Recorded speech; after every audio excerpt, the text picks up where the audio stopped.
As we settle in more and more,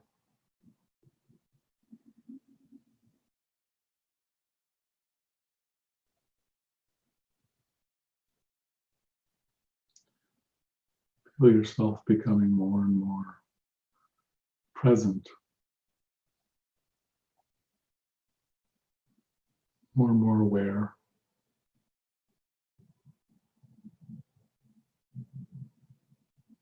Including feeling a strong sense of awareness of your physical body.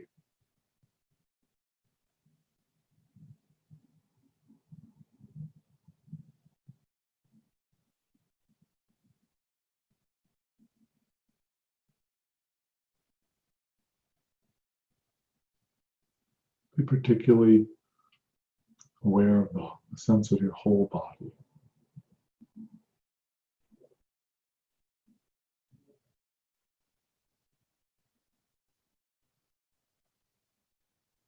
And feel yourself fully incarnate, fully conscious throughout your body.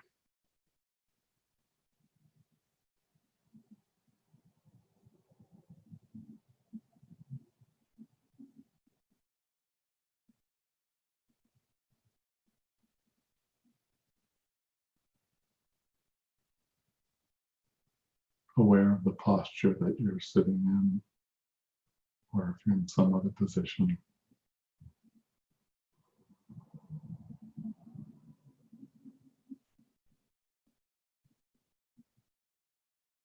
Just being present, being aware, being very connected to your body.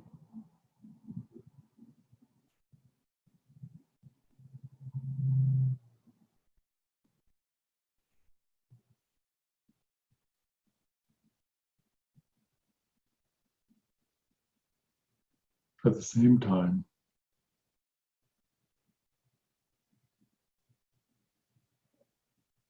feel a spaciousness in your awareness that extends beyond your body as well.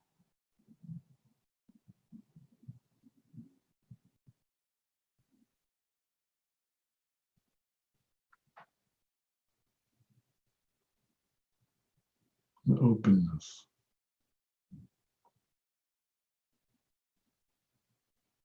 With that sense of openness, sense of acceptance, just being with life, with your human incarnation in a full and accepting way.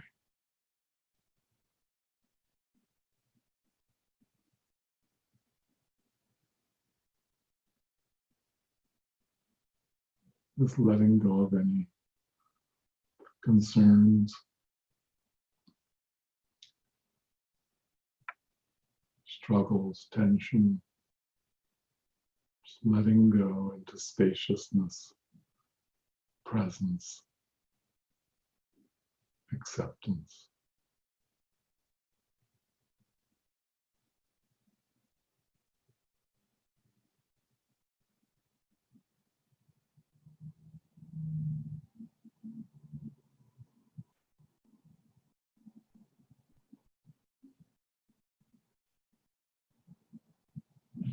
It's not a turning your attention away from any part of your life,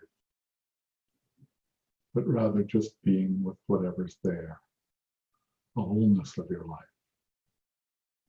the world,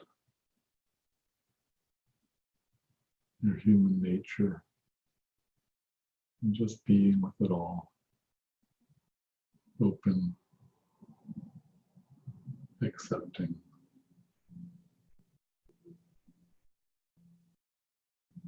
present.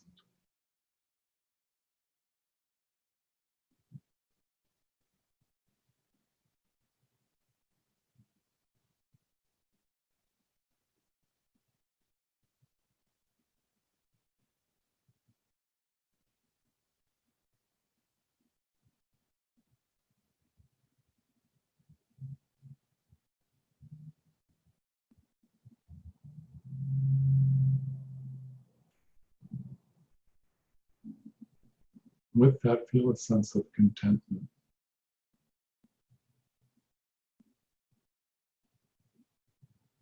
Just being whole the way you are, complete, content.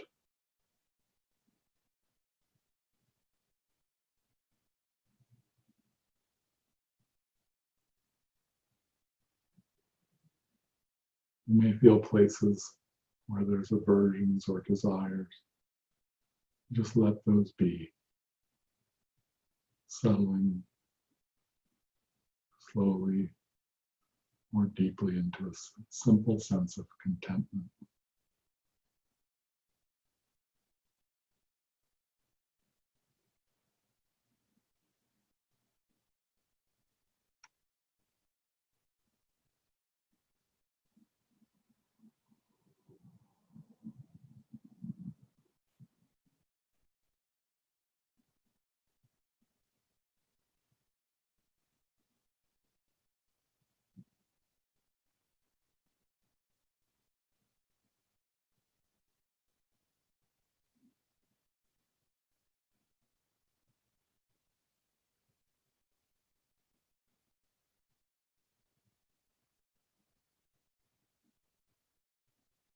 And as that spaciousness and contentment,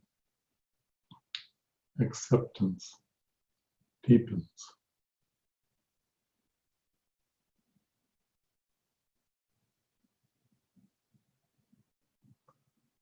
feel how this may allow you to feel a greater sense of loving presence as well. Begin with your body and human nature. Bring the quality of warmth and love to your awareness of your human nature.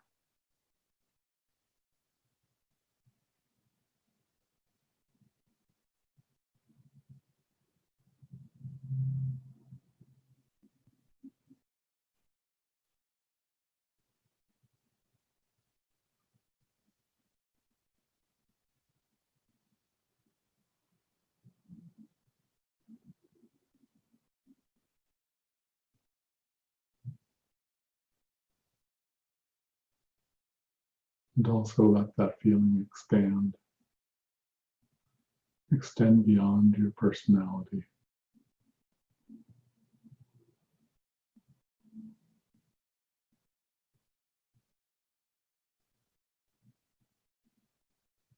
So in addition to qualities like acceptance and contentment, there's lovingness in your presence as well.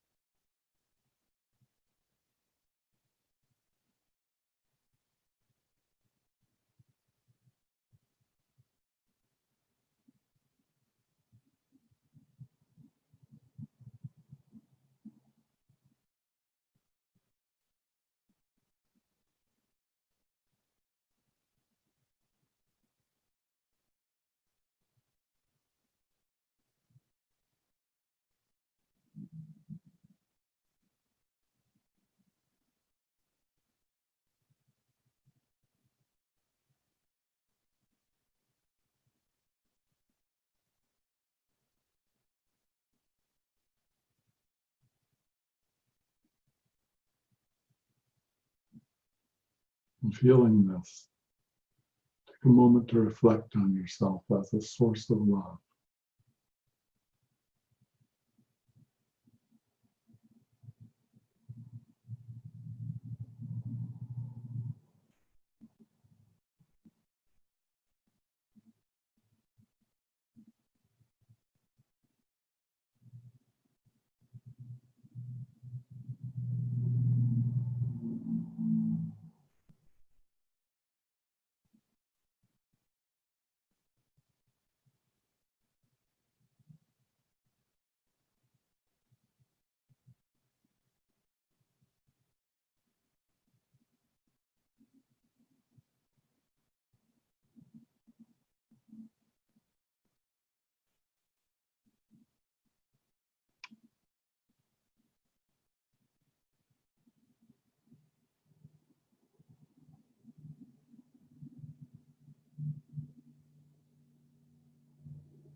Focusing again particularly on your physical body.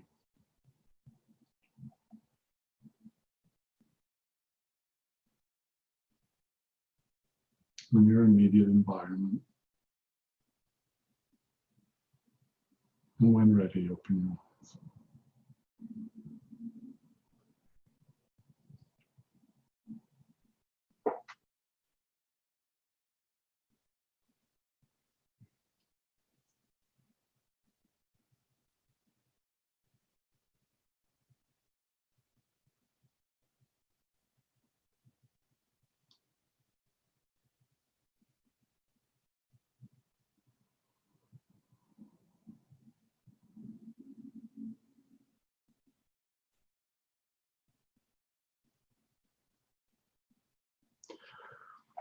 I'd like to talk some today about the cultivation of practice in day-to-day life.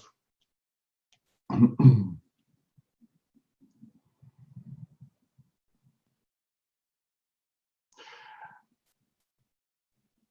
like to begin exploring this in greater depth.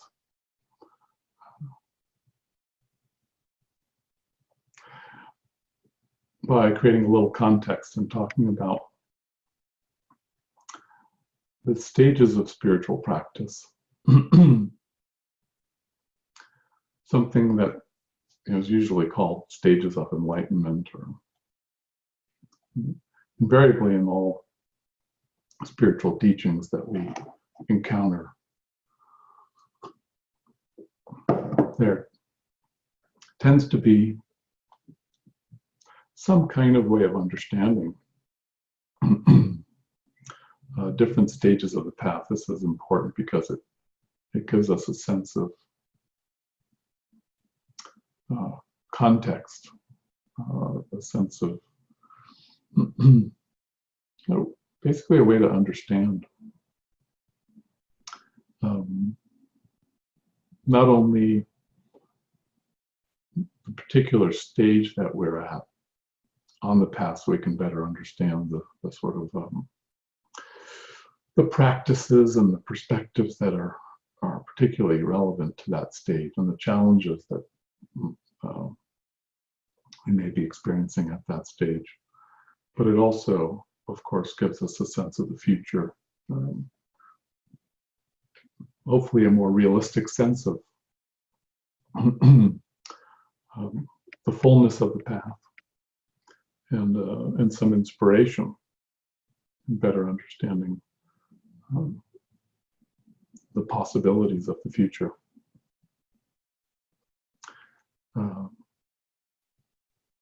Interestingly, different versions of this invariably kind of reflect the path that's being described. And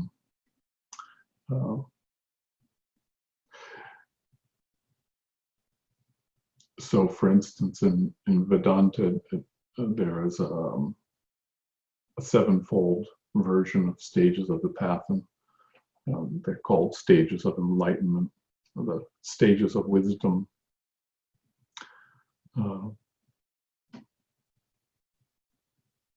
In a variety of traditions, though, one of the common terms that we find is stages of initiation. This is essentially a similar concept, except that the use of the term initiation kind of emphasizes the notion that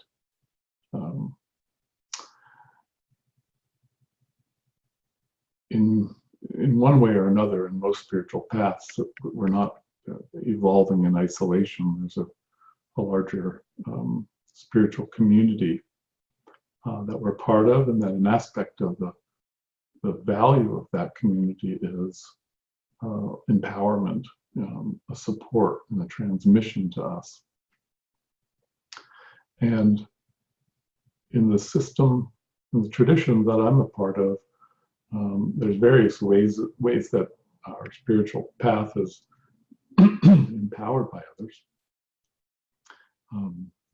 particularly teachers, kind of primary transmitters, you might say, as well. But there's also a use of the sort of natural stages of growth to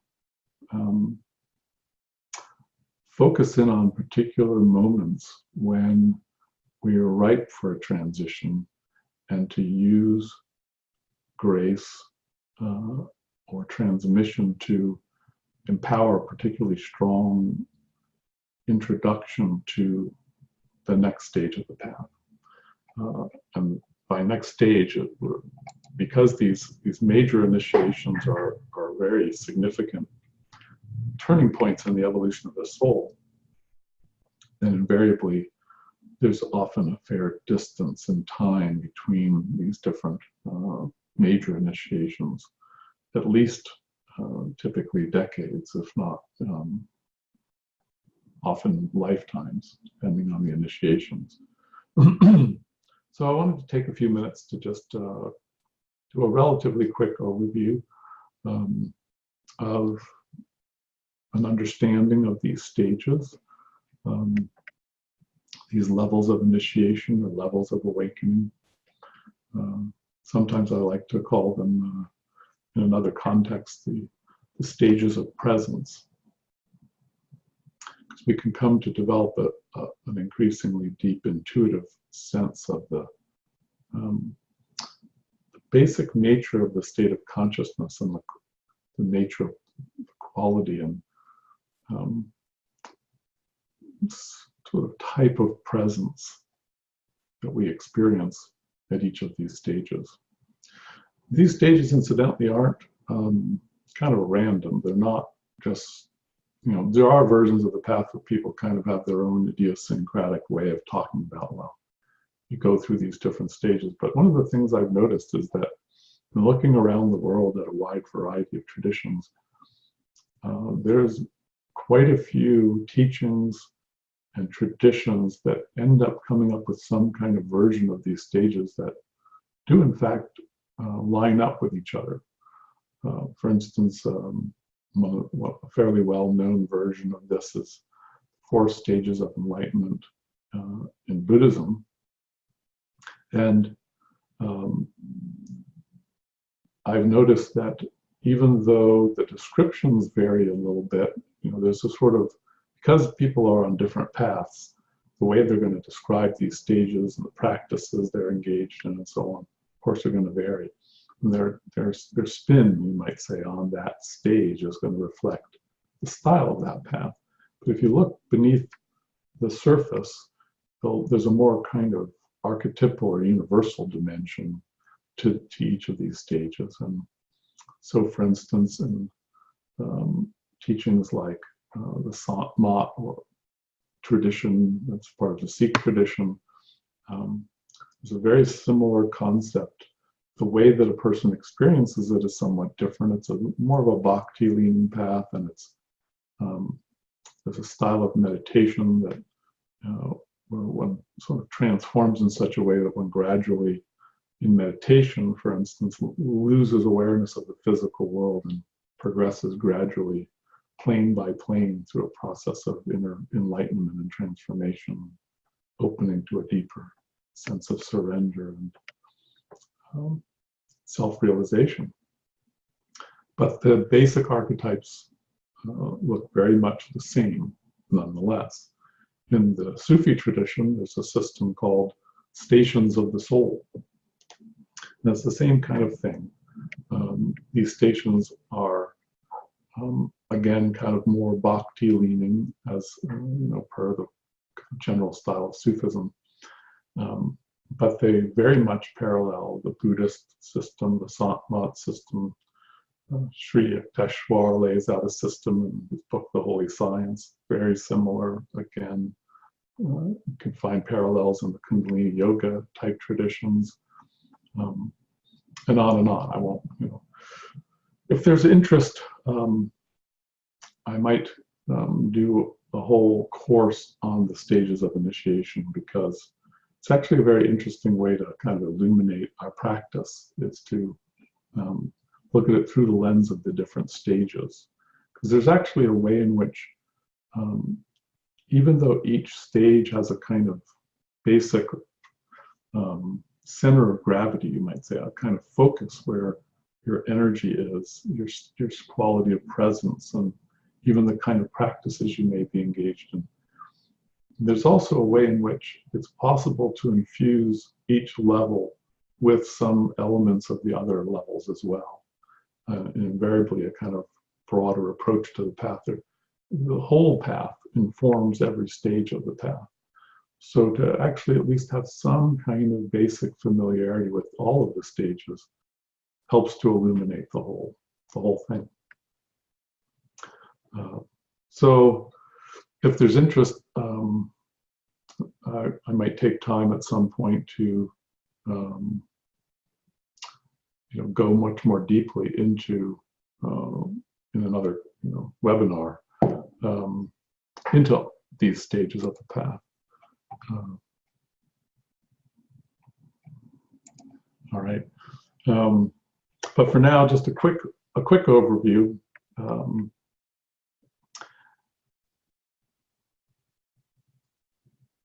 The first initiation, incidentally, reminded by thinking of the Sufi path of the stations of the soul.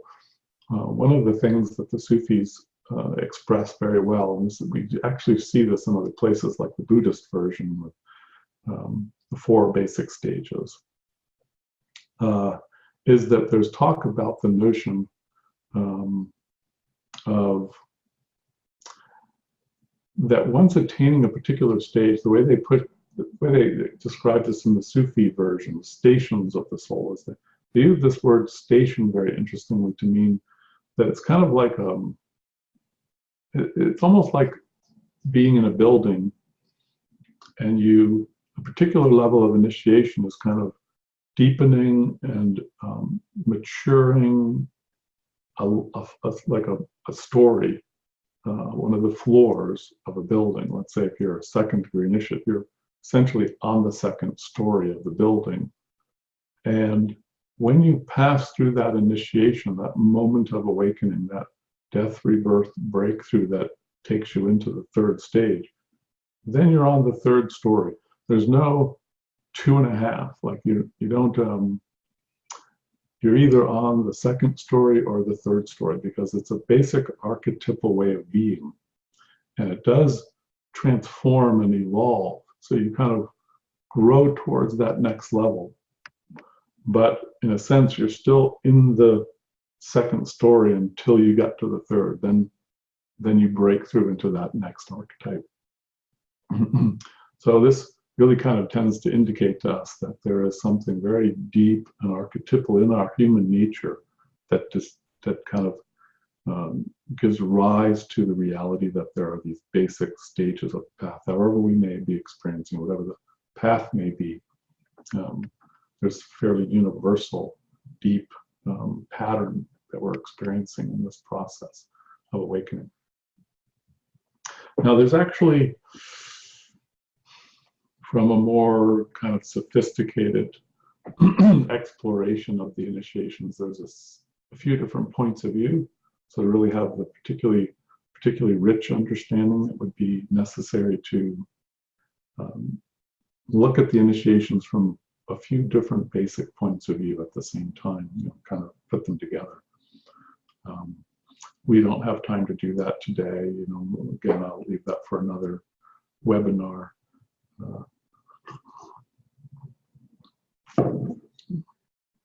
And so I'm going to particularly focus on one point of view today, which is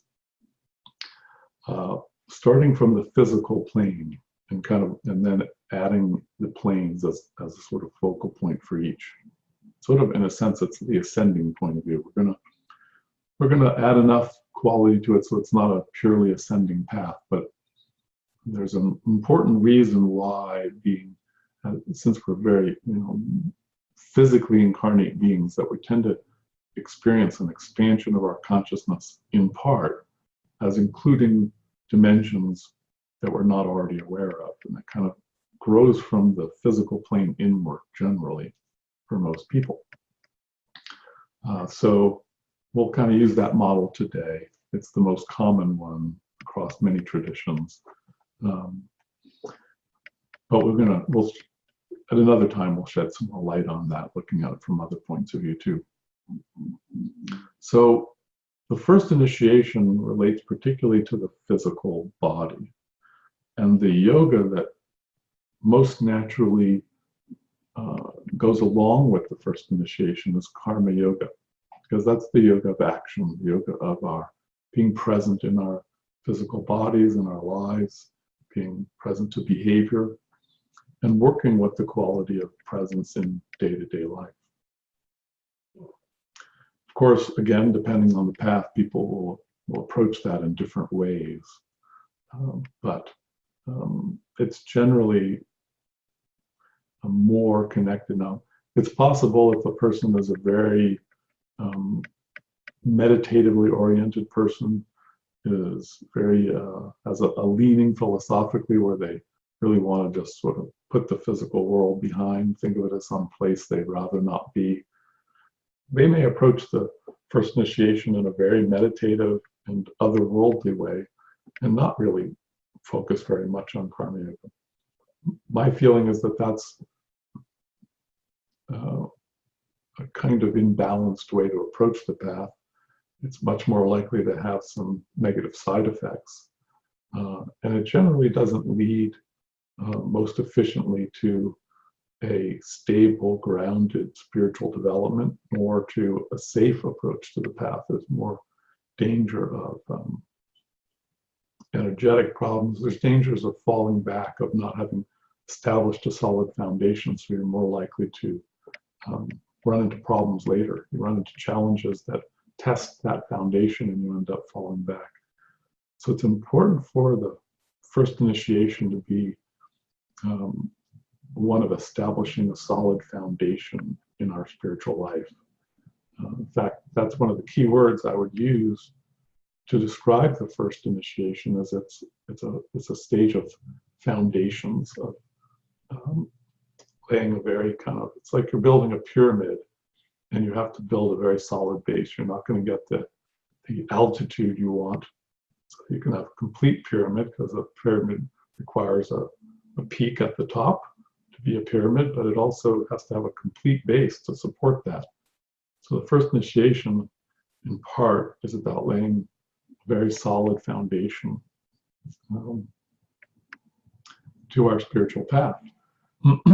One of the key elements of that foundation is that we're learning about basic spiritual values, the kind of classic spiritual virtues like wisdom and discrimination and love and compassion and service and contentment and so on. And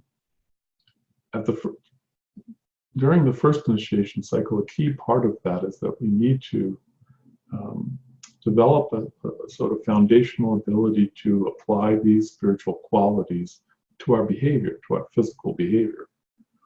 In other kinds of practices, we may be focusing more on our subtler nature, on our psychology, our inner psychology, on controlling the mind, filling our emotional nature in our minds, say with love and contentment, and ultimately even developing access to more formless dimensions and so on.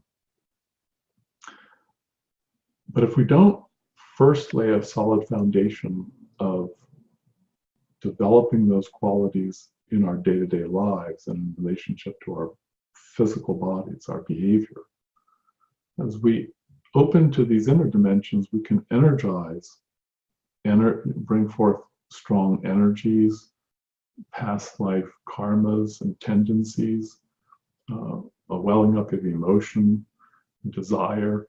And if we haven't established this foundation, those energies can kind of flow out into our lives. So what we need to do, another key term for the first initiation is containment.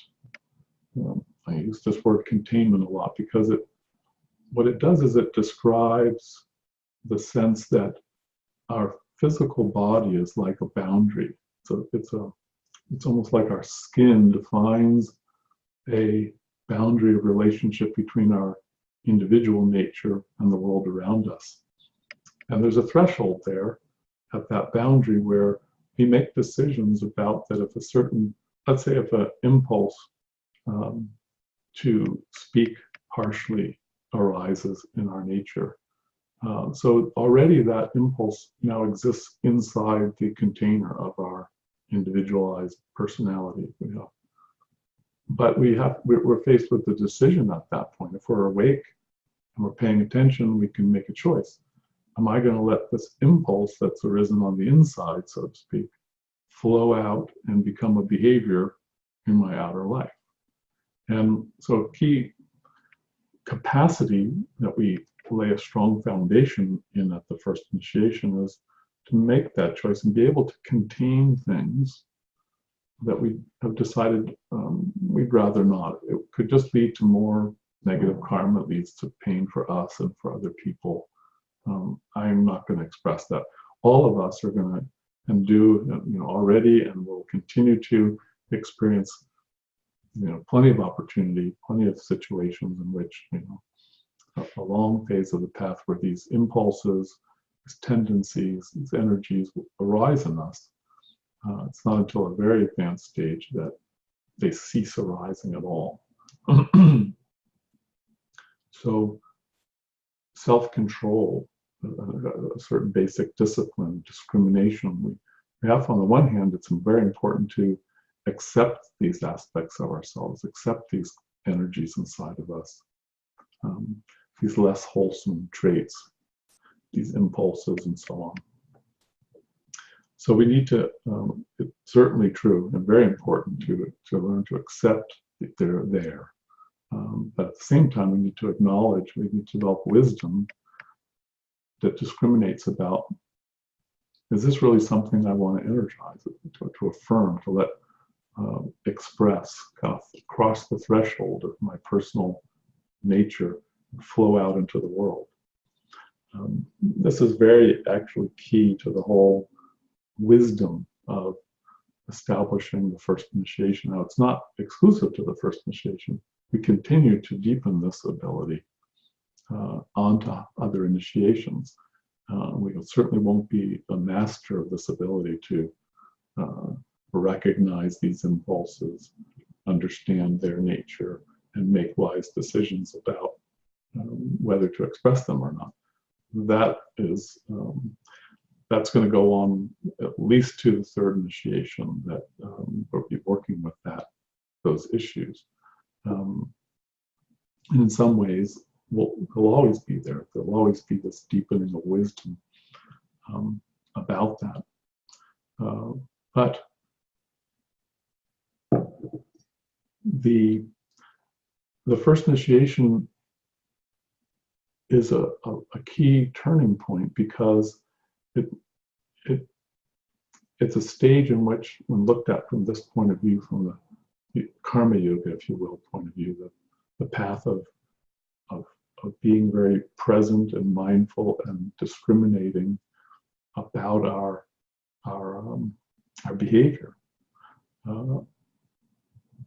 It's a time when a transition happens where our soul, if you will, our spiritual qualities that are developing start to become a stronger influence than our personality impulses. Those personality impulses will still be there.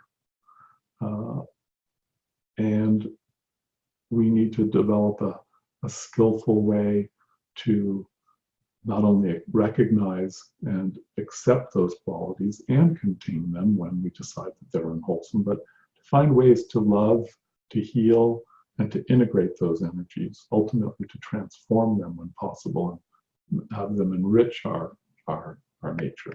So it's not just about condemning these aspects or repressing them, or even at best kind of just being neutral towards them. That being neutral towards them is an important quality in the sense of not judging them.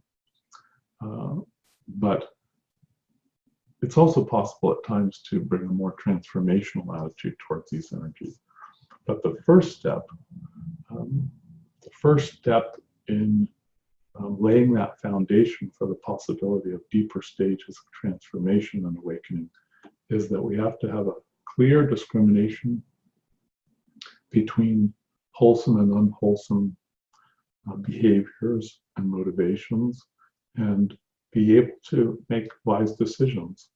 And this is not an easy thing to do. I mean, I think something that frequently humanity is not that clear about is that there's a general tendency. It's almost like in the human kingdom, kind of get a basic education as we're growing up in the idea that it's good to be a good person. It's good to have some self-control. It's good to have some knowledge of how to be a civil and virtuous person. And there's kind of a naive tendency, I think you could say, in cultures around the world very often, that becoming an adult means more or less that you've arrived and that you kind of have a handle on that. And actually, when we embrace a spiritual path, one of the things that commonly happens is we begin to deepen our appreciation of what these spiritual qualities really mean, what kind of real potential for enlightenment, for wholeness, for love is possible in human nature. And then in that context, we kind of look at ordinary human adults, of course, including ourselves, and begin to realize, oh, there's a lot more work to do here. This is a harder transformation than I thought. I wasn't as mature as I might have thought I was. I mean, some people kind of come to the path with perhaps not as great a self-image. They might be overly aware, or sometimes in an imbalanced way, feeling like, oh, I'm imperfect, I have all these flaws. So there's that aspect too. But a lot of people very commonly kind of have a not a very well developed understanding of the Dharma. And so they can't see that clearly, how much work there is to do, how hard it is to. So in some ways it can sound like, oh, this getting to the first initiation, isn't that something that most people are kind of close to already?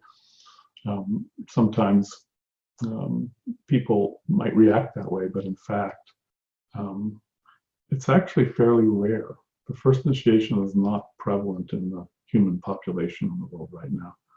I would estimate less than 1% of the population, probably even substantially more rare than that, has in this or another life passed through this first stage of awakening.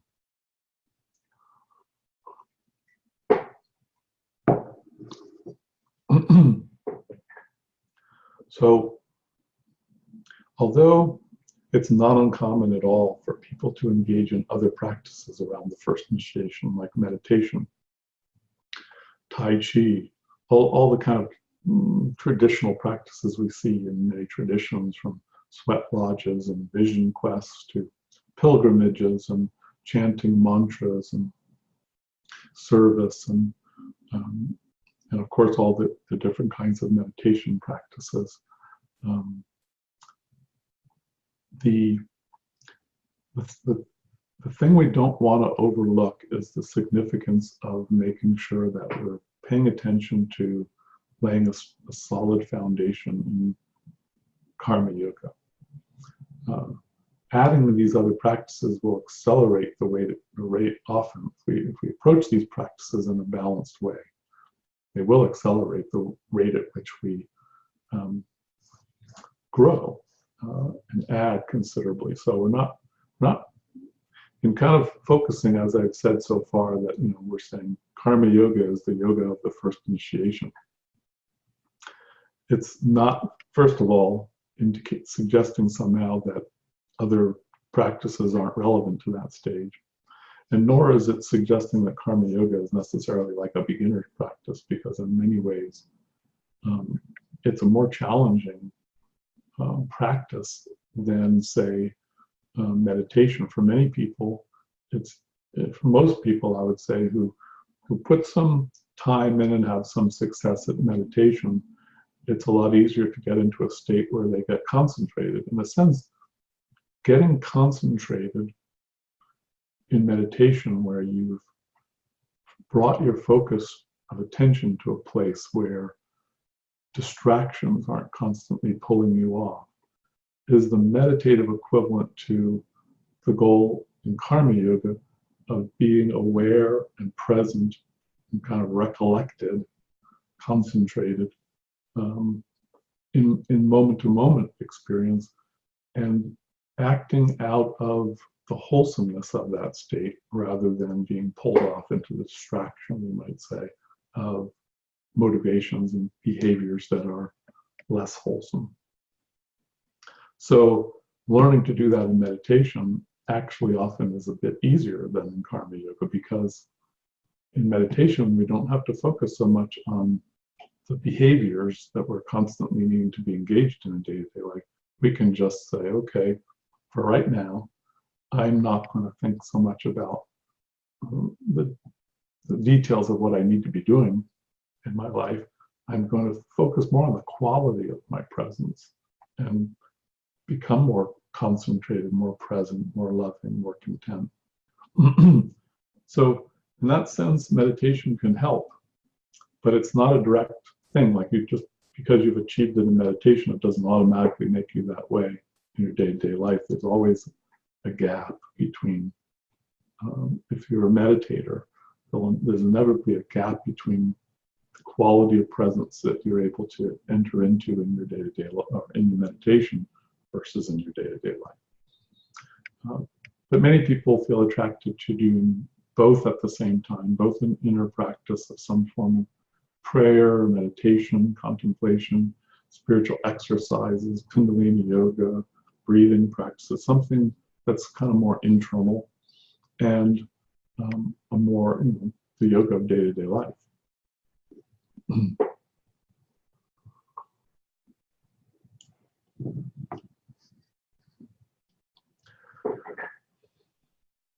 So we're going to come back now. I've talked a little bit about that. For those who are attracted to what could be called a sort of integral and multifaceted approach to the path, the first initiation is not only going to be a time of cultivating Karma Yoga, but also certain specialized areas of what could be called Karma Yoga, which have to do with, even in a sense, something like, if you're inclined to meditation, which can be a real boost to our spiritual development, there's a need to integrate being a day-to-day meditator into our daily lives. We have to kind of ritualize that practice, pick a time of the day or multiple times, and cultivate that kind of ritual, disciplined regularity, just like we do with anything else. If we get a new job and the hours have changed, we have to discipline ourselves to prepare to go to work at a specific time. In a sense, that's the type of ritual we accept, and meditation ultimately becomes just another one of those parts of our day where we work with our inspiration and our discipline to integrate meditation or any other kind of regular spiritual practice into our day-to-day lives. So part of Karma Yoga, if one so desires, is to build meditation into our day-to-day lives. And so for those on a spiritual path, one of the meanings of attaining, you might say, the first initiation is that meditative practice, if one is attracted to doing that, has been stabilized, it's been integrated, it's a solid, ritualized part of one's life. So I'm going to come back to talking some more about the specifics of Karma Yoga and the different facets of it in a moment, but now I'm just going to briefly touch on the other initiations. one way of looking at the other initiations is that one of the things that we might notice, for instance, is that when we dream at night, very often not only do we not know that we're dreaming while we're dreaming, but we also aren't often as quite as awake as we are in our day-to-day life. Sometimes we feel sort of almost in a different type of consciousness, and we might not even reason quite as clearly in a dream state. But it's possible to. Now, I'm sure a lot of folks have had experiences where the dreams were more clear than normal. There seemed to be might have even been lucidity there, or an awareness of that you're dreaming. Or you may have even had dreams where you felt in a heightened state of consciousness, where your consciousness was more expanded than your ordinary state. Dreams happen on the so-called astral or emotional plane. And it's an odd thing about human nature that we, in some ways, we're more conscious and functioning in our physical bodies than we are in our subtler bodies, our astral and mental bodies, particularly. So what happens during the second cycle of initiation is the awareness and presence and spiritual qualities that we've been developing during the first cycle of initiation starts to get transferred and expand, you might say. It kind of seeps into the astral part of our nature more. Now this can happen either kind of just naturally and instinctually by continuing with the same practices we've been doing already, or it can also be facilitated by working with specific practices. Like in Buddhism, there's the practice of dream yoga. Many traditions, Taoists, and some of the Western esoteric schools, from Kabbalah, and so a lot of these traditions have practices that specifically work with either bringing consciousness into the dream life or even cultivating out-of-body experiences. Many spiritual paths pursue a type of yoga where you naturally start to leave your body at some point in time. And depending on how those practices are approached, they very often can lead to being conscious on the astral plane. So that's on the meditative side, is that regardless of how we approach it, there tends to be, as we move into the second cycle of initiation, a growing awareness of our emotional and sort of psychological and astral nature. And that can take many different forms. One of the most grounded and basic forms it takes is that during the first cycle of initiation, we may have a basic understanding of behaviors that we've decided we would prefer to refrain from engaging in, and others that we other behaviors that we feel like are the ones we want to cultivate, positive behaviors that we're cultivating, strengthening in our nature.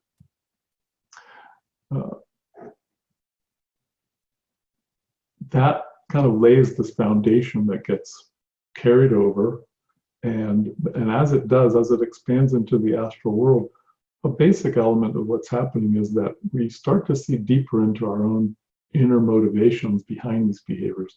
Our focus starts to shift away from thinking in terms of the behavioral aspect of it, and we look more at motivation. We're much more aware of the significance of the inner psychology. For instance, a lot of people, even Freud pointed out that people are generally not that conscious of why they do what they do. Well, during the second cycle of initiation in particular, people tend to become a lot more conscious of what their deeper motivations are behind specific. In fact, it's sort of a challenging process because it's sort of exposing our character to us, and it's a very fiery transformational process, and can be sobering at times to see with greater clarity.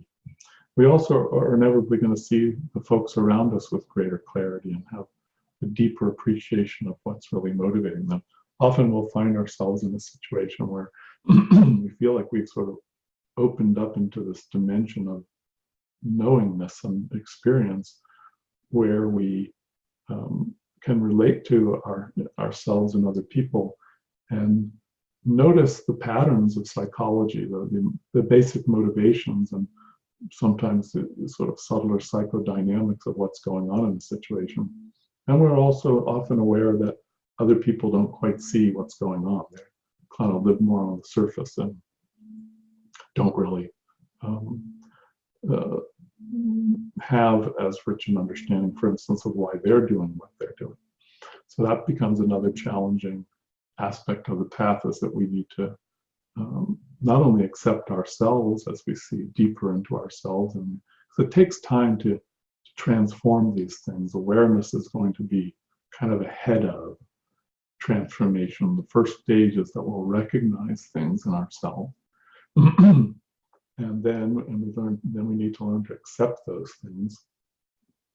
And only over time, through an ability to be aware of them and to be accepting of those, do we create a context where they can be illuminated and they can heal or transform, or at least kind of calm down and gradually fade away as tendencies that we simply don't have anymore. That takes time. We need to have a lot of patience. Passing through these stages of initiation isn't like something where you go to a weekend workshop and you get touched by a sword or a magic wand, and you go through the first initiation, and then the next weekend you've got the second initiation. This is a very profound, soul transformative, deeply moving process that takes place over years, decades, and often centuries. So we need to kind of settle in for the long haul and balance being aspiring and wishing to awaken and longing, and then bring a big measure of patience and acceptance and equanimity to that path, because it's a very profound and generally time-consuming path. It takes effort and endurance and hanging in there. You will hear sort of sales pitches, you might say, from various teachers and teachings that it's not that hard. It doesn't have to be hard. Even thinking about it as being challenging is a necessary obstacle. That's just another story you're creating. It's accessible in this moment. And there's a kind of truth in that too, but it's commonly misunderstood. We see a lot of that these days, and it's often an overemphasis on the notion that the truth that we're already intrinsically Buddhas, and in a certain sense, it's like the Wizard of Oz. Dorothy discovers that in a sense she was already there. Well, yes, the realization, that which we're realizing in the deepest stages of awakening, isn't anywhere other than already what we are. It's a recognition of just the truth of our nature. And in a certain sense, there can be moments where it can be startlingly obvious, a sensation of like, how could I not have seen this before? But in a sense, that's kind of like looking at our own eyes. We have eyes, we look out through our eyes, but we can't see our eyes. We also can't see our true nature that easily. We have to engage in a process that brings about a transformation that eventually gives rise to an ability to have this realization. At different stages along the path, though, for instance, at each of these kind of breakthrough moments where we transition from one stage to the next, it's not uncommon, depending on the path and the individual, to have a very lucid moment of clarity into a more profound truth, God consciousness or self-realization, Buddha nature. But in the first couple of stages, for the first and second initiations, those insights don't stay. They recede again. So an important part of passing through that stage is not being attached to that realization and not engaging in wishing that it would still be there and trying to get it back again, because it's simply not going to be accessible at that stage. At the third stage is the first phase where we start to gain access, not really start to, we transition fully into the ability to in a meditative state, enter into that state of self-realization. Call it non-dual presence or Rigpa or Atmic consciousness or God consciousness or whatever you'd like to call it. But the third initiation is very rare. What's more common is that we develop an ability increasingly before that of being able to kind of cozy up to that state and bring forth a certain percentage of it. Let's say we can kind of tap into maybe 20% of our state of presence is kind of resonating with this more profound level of our nature. At a certain stage, that'll be enough so that we'll recognize it and we'll kind of learn how to contemplate it and relate and slip into it more and more. But until a more ripe stage, it won't be a full-blown experience. It'll be something that's gradually suffusing us or gradually identifying with. So that goes on for a fairly long period of time.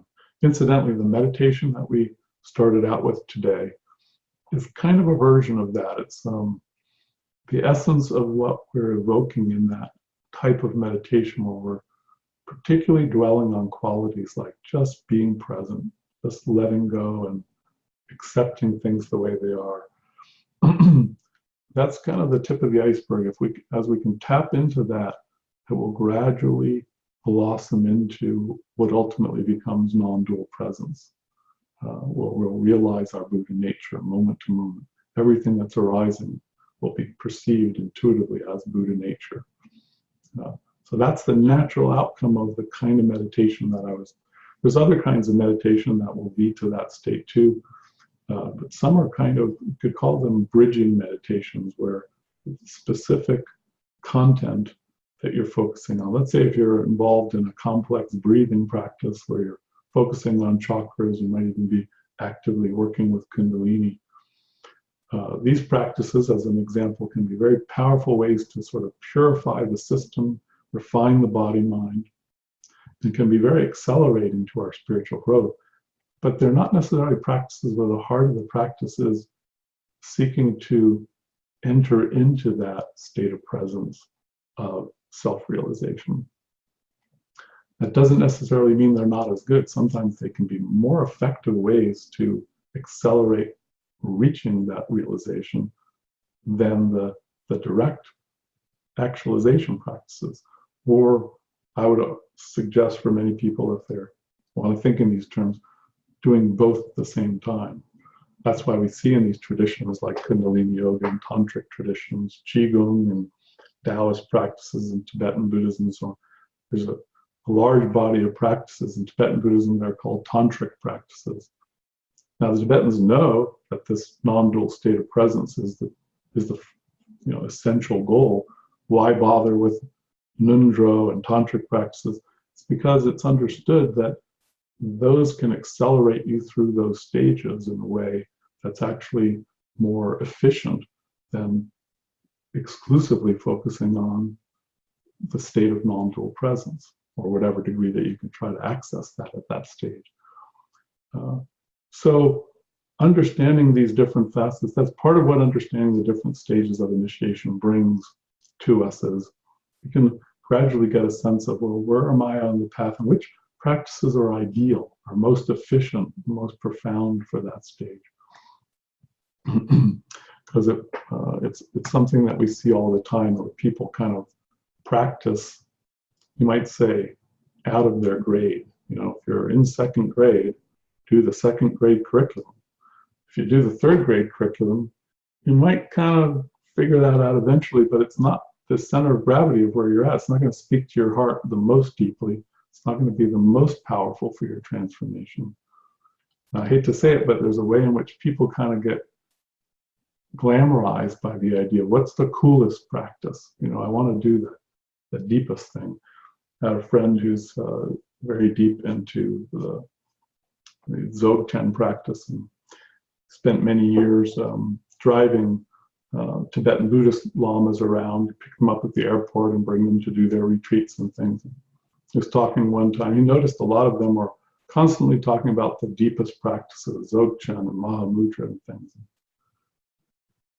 He saw that a lot of the people that were attending were not really ready for these practices, and he said, you know, why, he said to one of the lamas, why do you always say teach Dzogchen instead of Nundro and these other kinds of practices? And the lama said, well, if I teach Nundro, nobody shows up. Everybody wants to hear about Dzogchen. So I have to teach Dzogchen, say that that's what it's about, just to get the people there. And then, you know, I try to work in whatever I can of the other stuff.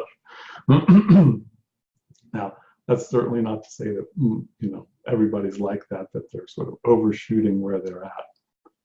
But there is that quality that we see, you know, practices even become kind of faddish. We go through in the West, you know, as we've opened to different kinds of more esoteric and Eastern practices and so on.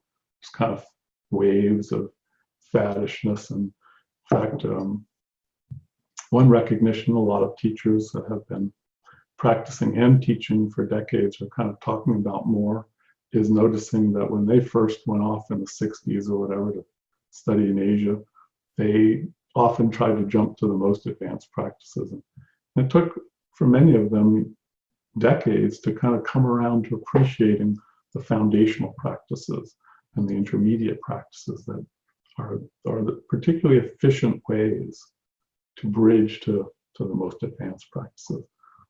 So understanding the stages of the path, or stages of initiation, as we often call them, helps to kind of understand the different, you might say, curriculums. What's going on at each of these stages? We can get a better sense of where we're at.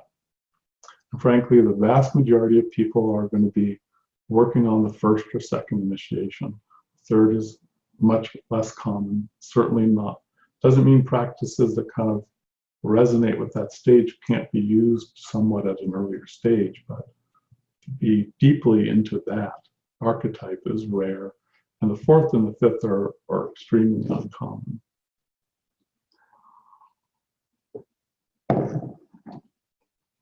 So that's why, after completing this relatively brief introduction to these stages of the path, we'll spend the rest of today and good part of the next meeting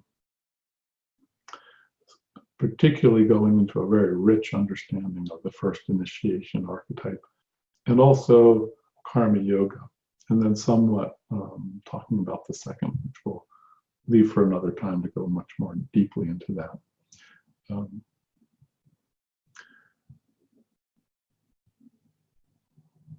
In a certain sense, it's possible to not view these stages in a completely linear way, but to kind of mix them together at the same time. There's a basic type of practice that's an approach and understanding that's sort of natural to each stage. And it is possible to kind of work on several at the same time. In fact, some approaches to the path start approaching kind of working at them all at the same time. It's particularly difficult to work for the most advanced stages because they truly do say a fourth stage practice kind of basically need to be in fourth stage consciousness. So if you're not in that state of consciousness, you can't really do that practice. But we can try to get a sense of intuitively of what's the flavor of that state of consciousness, that state of presence that goes to say the fourth. And then have an aspect of our practice at this stage that attunes to that and works with that. We're not truly doing a fourth stage practice, but we're attuning to the fourth archetype, let's call it, the fourth dimension of consciousness. So yes, there's that dimension of it too. Some questions that have gone by. Let's pause for a moment to see.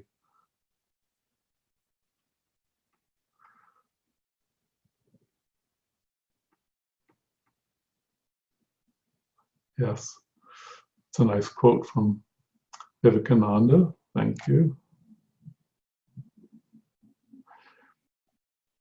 Equanimity and tranquility. It's a good question.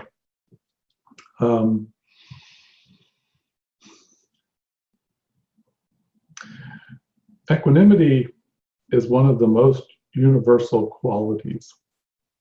It's not always a quality that is emphasized in a spiritual path, but whether or not a practitioner emphasizes the quality of equanimity, or by that or some other name,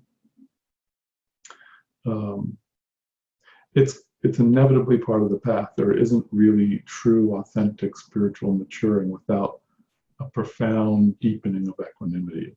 It's in a sense, it's one of the, if we were to say there's maybe half a dozen or a dozen qualities that are most powerful in their ability to illuminate a sense of what enlightenment means.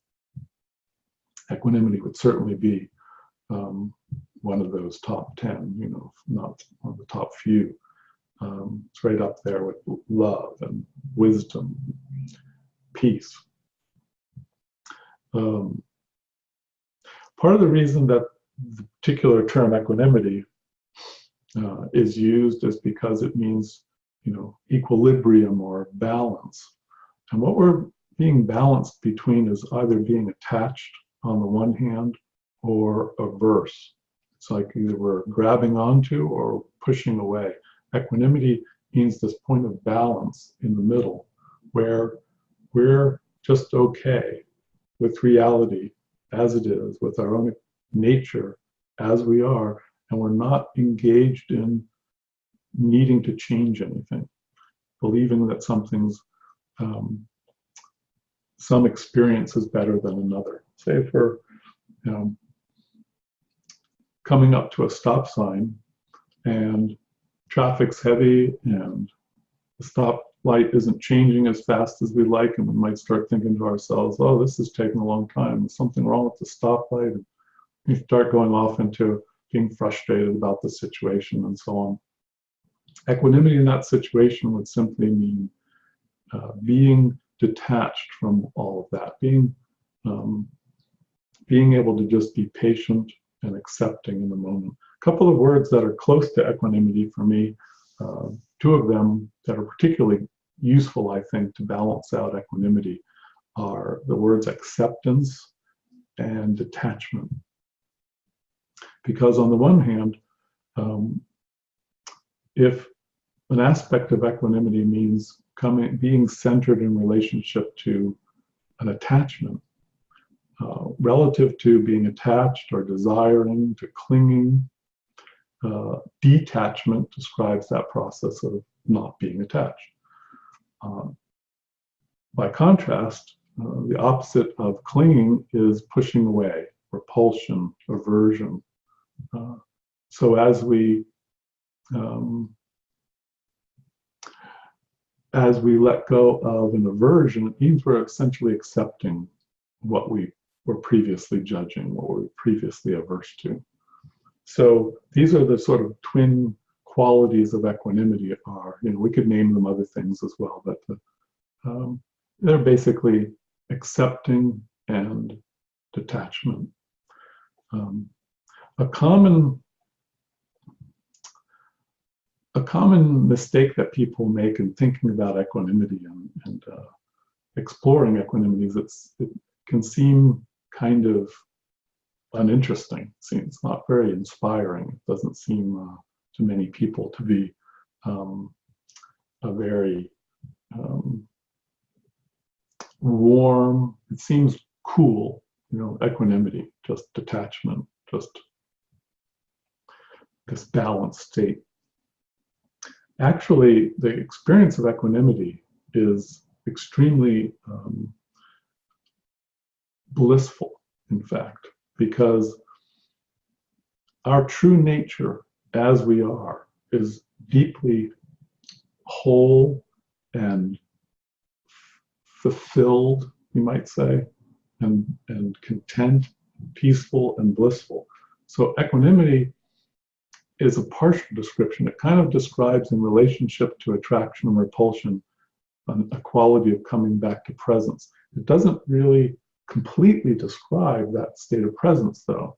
So alone, it's not a complete description. If we were to try to round out that description, we'd say blissful equanimity, peaceful equanimity, liberated, spacious, free, clarity. All these qualities come from that equanimity, because if we're caught up in the drama of attachments and repulsions and all of the emotions that leads to, and the behaviors and the drama in our lives and the conflicts and struggles and everything that come with being attached or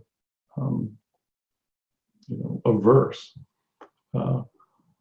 As that falls away, as we let go, as we become more centered and become more equanimous, we get in touch with this profound sense of inner peace and wholeness and bliss and clarity. So equanimity is a very blissful quality, and it's a necessary foundation for love.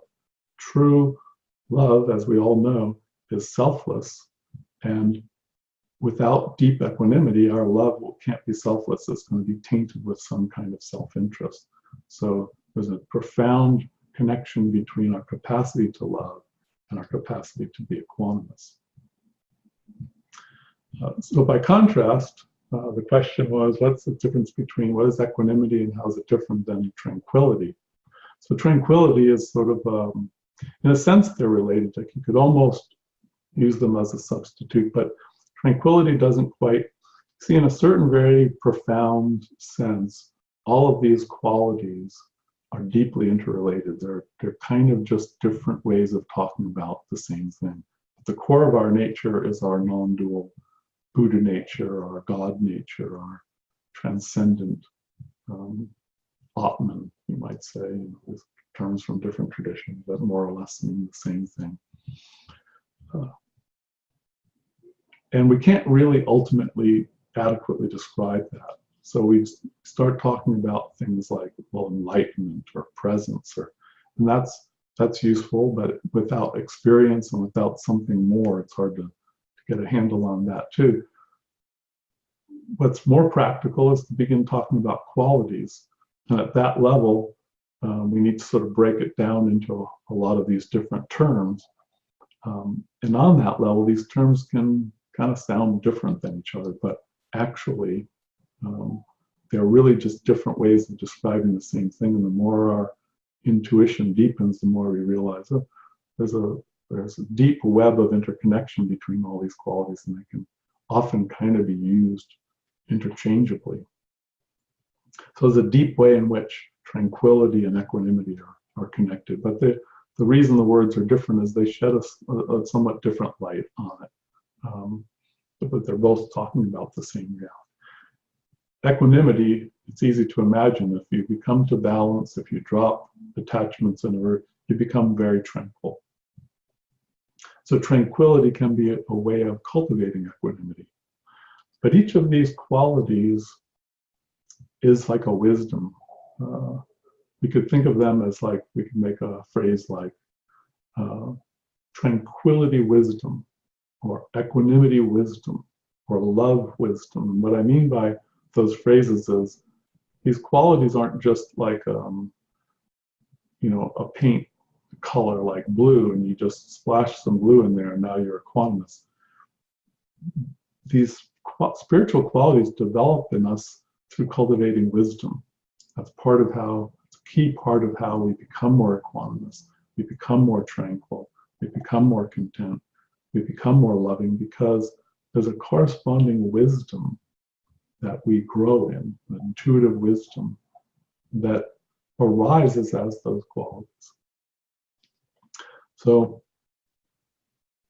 it's probably a good time to take a break.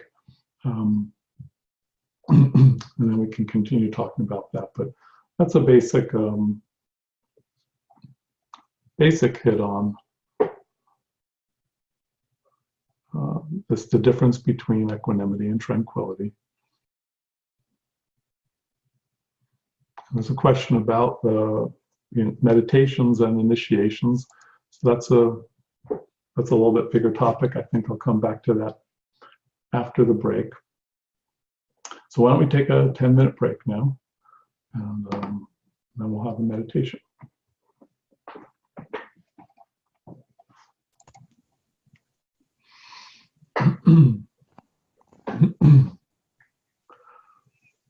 Okay.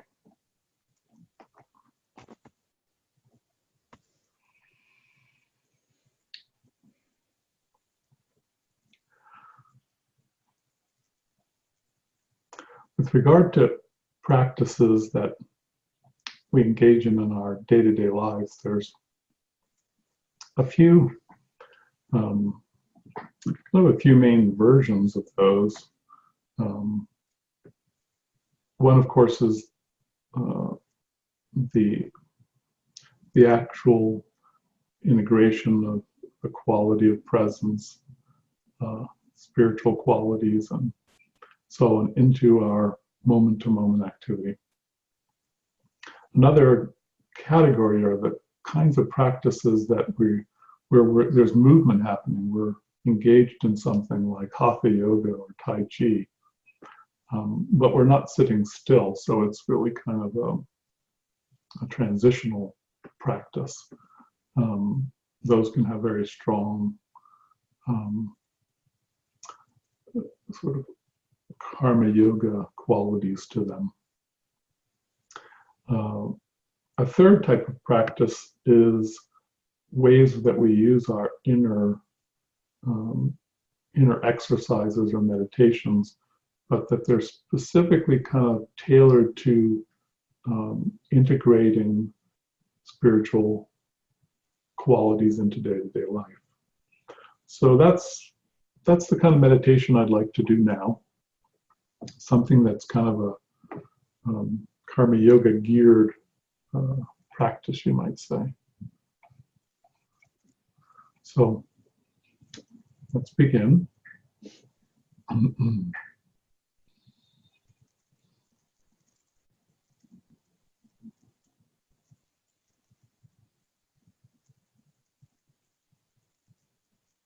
Begin by taking a moment to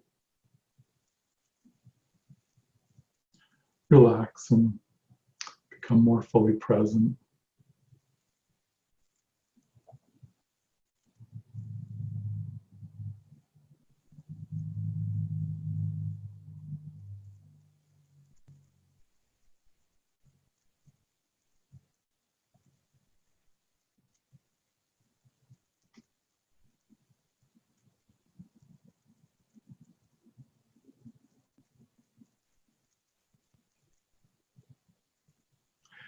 And then think about something that happened recently. Can be something minor or something more significant where things didn't go as you hoped. Maybe an interpersonal type of thing. Can even just be a moment in day-to-day life where there was a lapse of attention, made a mistake. Something that happened you wish hadn't happened that way.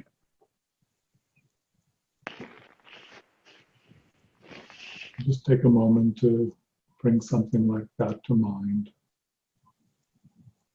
If you can't think of something very recent, anything can be from a year ago.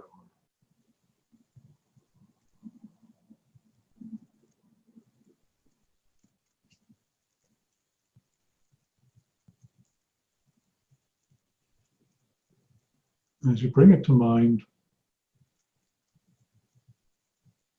take a moment to remember some of the details. And also be aware of being as accepting as you can that this happened. it's important to not only be aware of it, but also try to be as accepting as we can that this happened.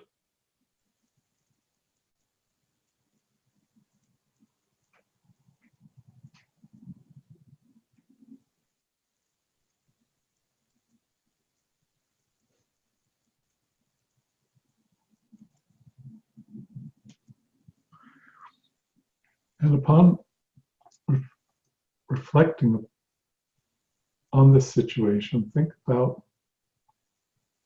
what it was in particular about it that was uncomfortable, was painful, and what is it that you did that led to that?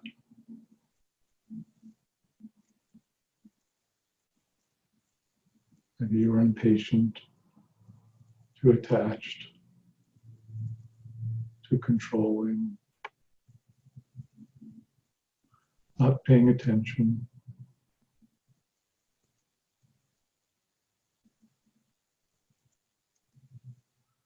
And while focusing on accepting that, allow yourself to just feel fully the outcome of that situation. Just non-judgmentally being with that.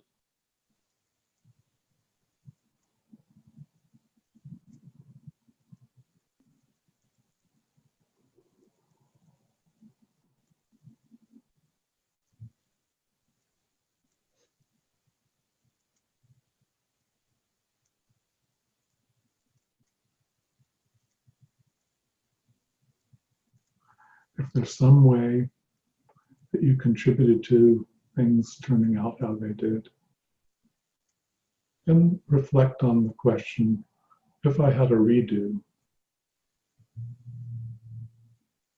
how would I do things differently?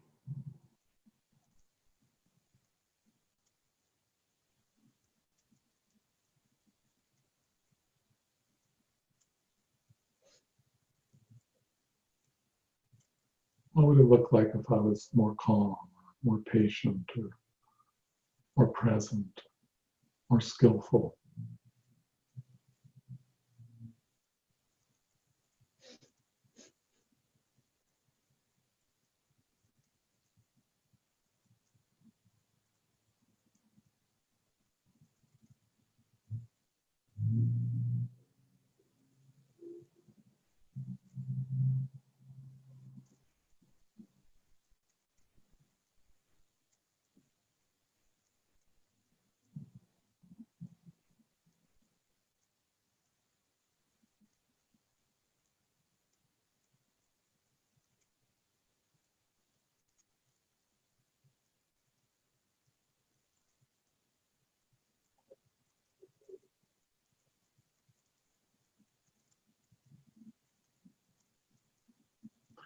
I don't imagine redoing it that way and how it would feel.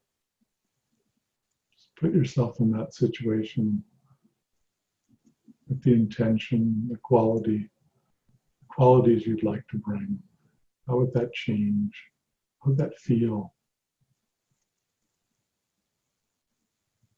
to experience that situation in that way?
You find yourself being stirred up or too judgmental about the situation. Just let it go at that point and just come back to being accepting, emphasize acceptance and being with things as they are.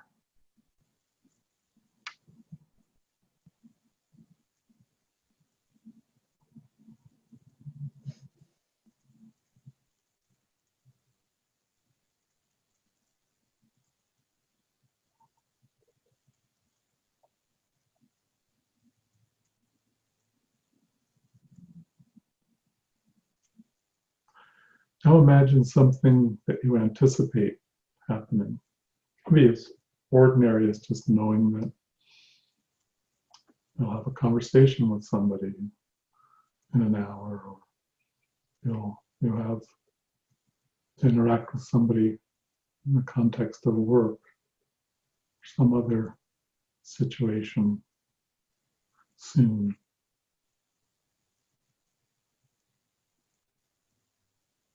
Begin by just imagining, anticipating that situation with calm and equanimity.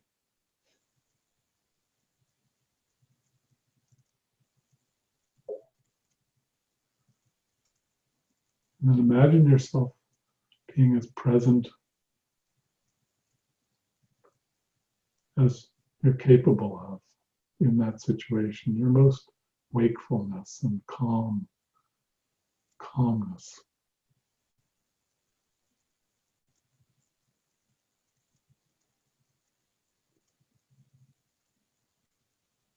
See what feelings and ideas come about. What would it look like to handle that situation with as much skill and peacefulness and detachment and warmth, whatever qualities seem most important to bring to that situation? What would that look like? Imagine that happening.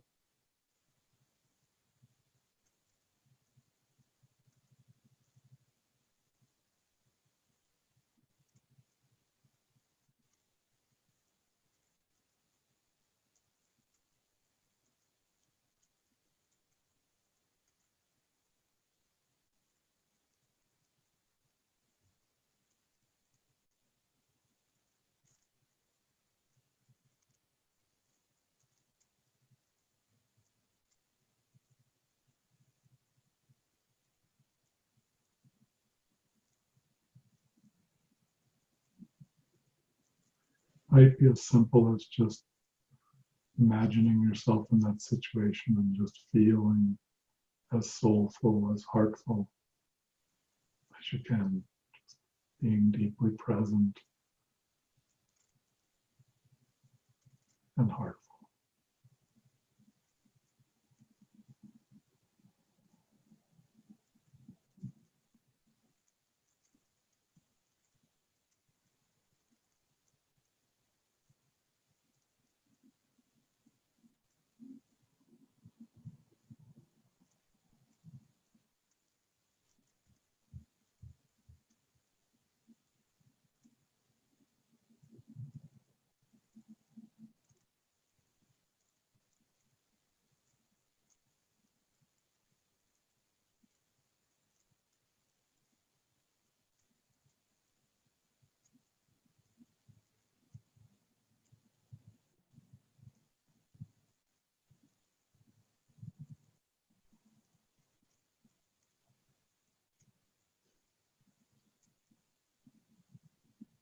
Now bring your awareness back to your physical body, your surroundings, and when ready, open your eyes.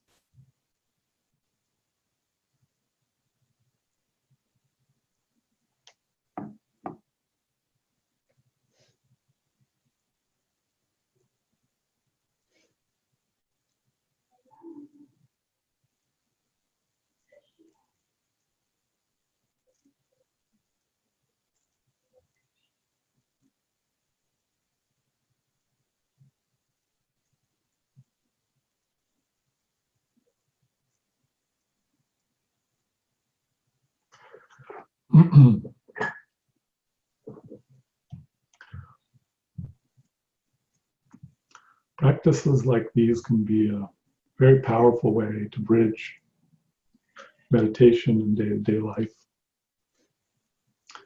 because they kind of create pathways for our meditation presence and energy to flow into our lives and then kind of take form in our day-to-day lives. So oftentimes we'll find that if we able to kind of develop a certain amount of concentration and wholeness in our meditation, and then we bring specific situations from the past or anticipated situations in the future into our meditation, we can either more gently just kind of allow the quality of our presence in meditation to illuminate that. So even if we don't focus specifically on exploring in a more active way, well, how would I act, or in the future, or how would I act differently if it was in the past, something that happened in the past. If I had a redo, how would I act differently? Even if we don't actively do that, just bringing to mind, like entering a deeper meditative state and then bringing to mind specific situations, kind of infuses those with a transformational quality. What can be powerful about actively thinking about questions of how would I change is that very often in the situation when we're trying to be mindful and bring some greater spiritual maturity to specific situations, it's often hard to imagine a new way where we have these habits and tendencies that we have developed over periods of time. And so we might, for instance, be aware enough to just kind of wake up in the midst of a situation, but it's hard sometimes to think of new behaviors, some new quality or style of being in that situation and responding.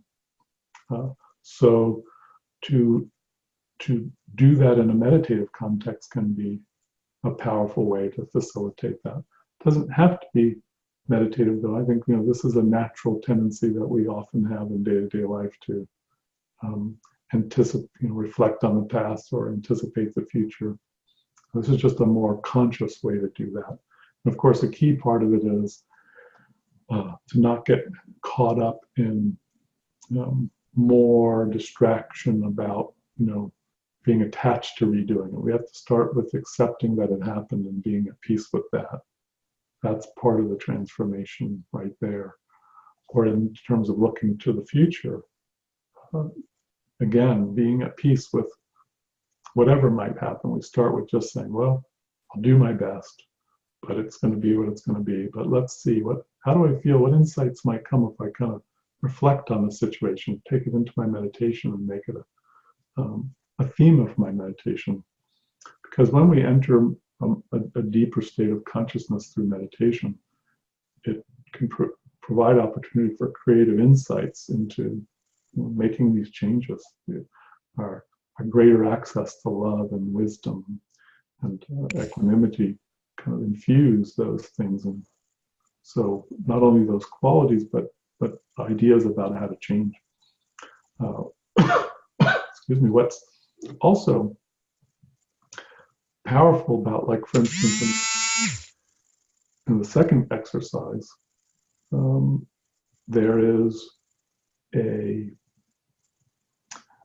process where if we do actively think about specific ways that we might change, those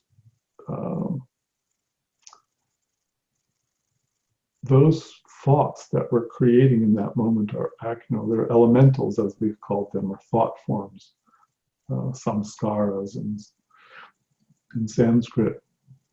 Those become real things. They enter into our consciousness and subconsciousness. And when we're in that situation, they create new tendencies to act in a different way. So even if we forget in that moment to remember the ideas that we came up with when we were reflecting on it, those tendencies still might be there enough to just cause us to naturally act differently. Especially if we've done the exercise repeatedly about a kind of recurring type situation, we can just change our character by creating the elementals or energy patterns in our nature that are different traits than the ways that we've acted in the past. And when those energies get strong enough, they'll just be our natural tendency. We won't have to kind of be mindful and be intentional in the moment. So there's a double impact. It strengthens our ability to be awake and intentional in the moment, but it also creates new tendencies that can come out in that way. So this is one of the ways that we can kind of combine meditation with karma yoga and have them reinforce each other. Certainly, by the way, it's also true that to the extent that we develop the ability to be more conscious, more present, more contented, and so on in our day-to-day lives, that's going to make our meditation practice deeper too. Before break, there was a question or two that I said I would come back to.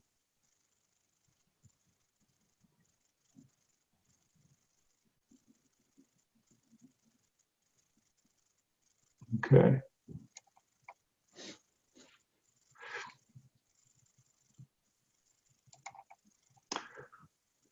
Well, there's a question about the relationship between the initiations and the meditations. That's actually a fairly substantial topic.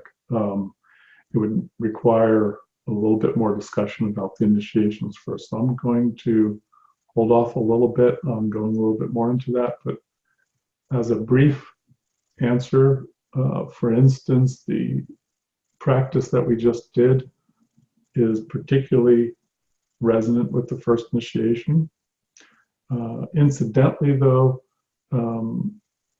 there's an interesting way in which the initiations, you know how I mentioned earlier that the first initiation is like a turning point where our spiritual nature is starting to kind of become more dominant over our personality with regard to specific behaviors. So that, for instance, we may still have, we inevitably will have certain tendencies, like the tendency to get angry in a certain situation and want to speak or act a certain way. Those tendencies aren't just going to go away, for instance, having gotten through the first initiation. But our ability to control those impulses is getting stronger. We're still not perfect at it, but more often than not, we're kind of getting a handle on a lot of those things.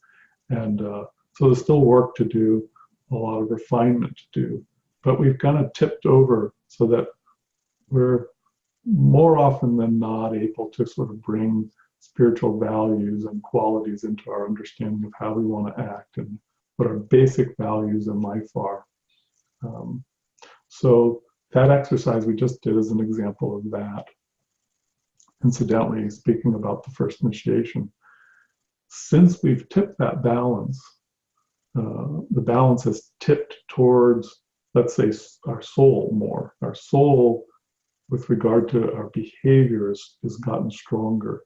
Not in the complete sense that we've completely transformed our emotional nature, or that, say, we can be in a deeply concentrated state effortlessly in our day-to-day lives. And so our mind has been transformed and integrated with our souls, and we've tipped that, the tipping point on that balance.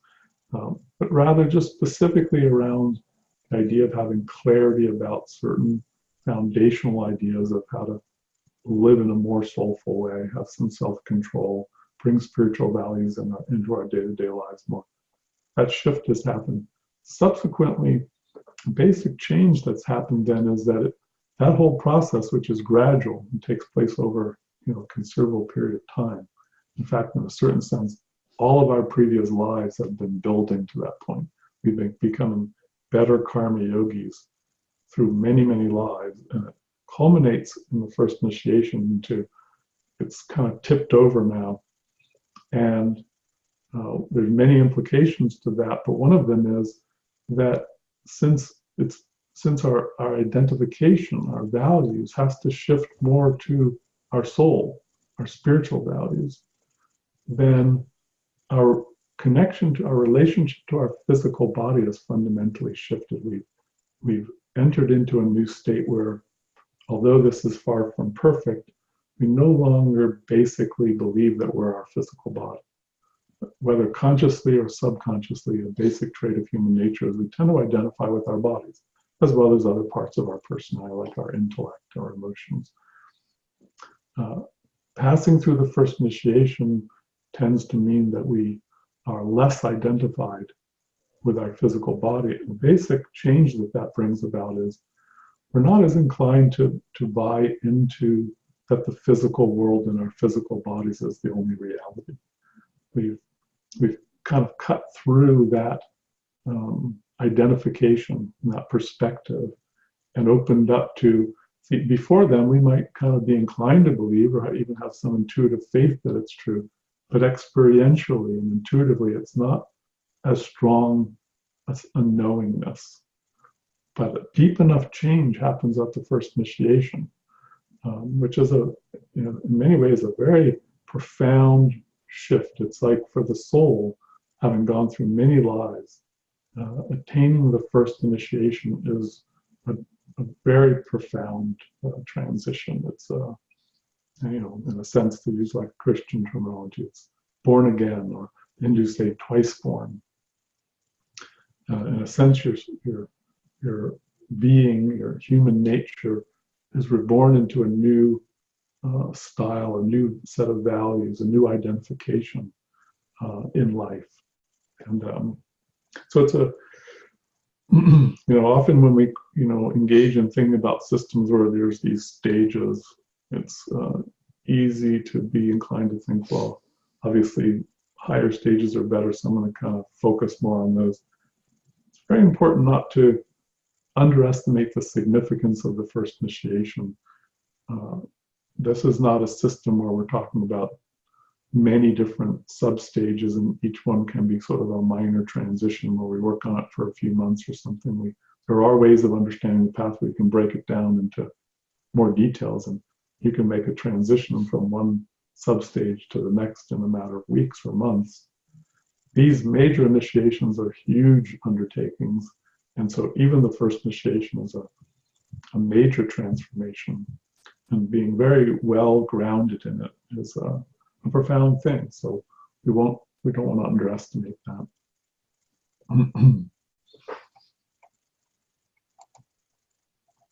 Let's go back to these questions.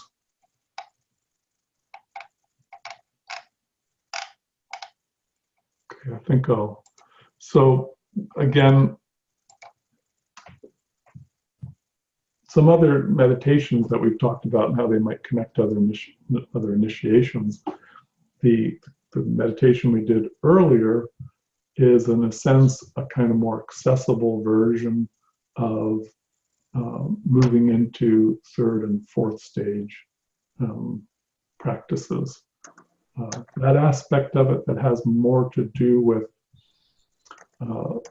working with spiritual qualities and kind of resting in the purity of a quality. Like if you're simply present and you're aware and you're contented and equanimous, and you're working with those qualities in a fairly general way, just settling into contentment, for instance. In essence, that's more of a third stage quality. To the extent that we can do a practice where we can sense the truth of our Buddha nature, that's moving into more of a fourth stage practice. So that's a little bit of a hint. As I said, it's kind of a fairly involved thing. We need to know a little more about the initiations and then take one practice at a time and look at them. But that's sort of a hint, you might say, of that.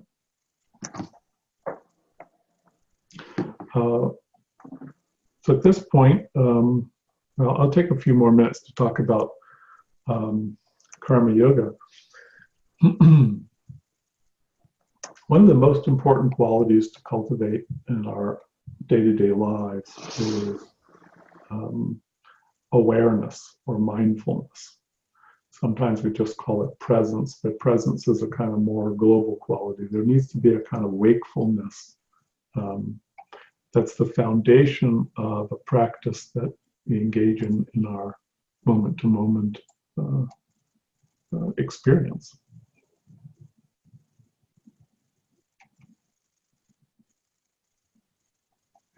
Yeah, I think that's true. I'll come back to that and hold that too. I'll have a little bit more of a question and answer period at the end, and so I'll come back to that at that time.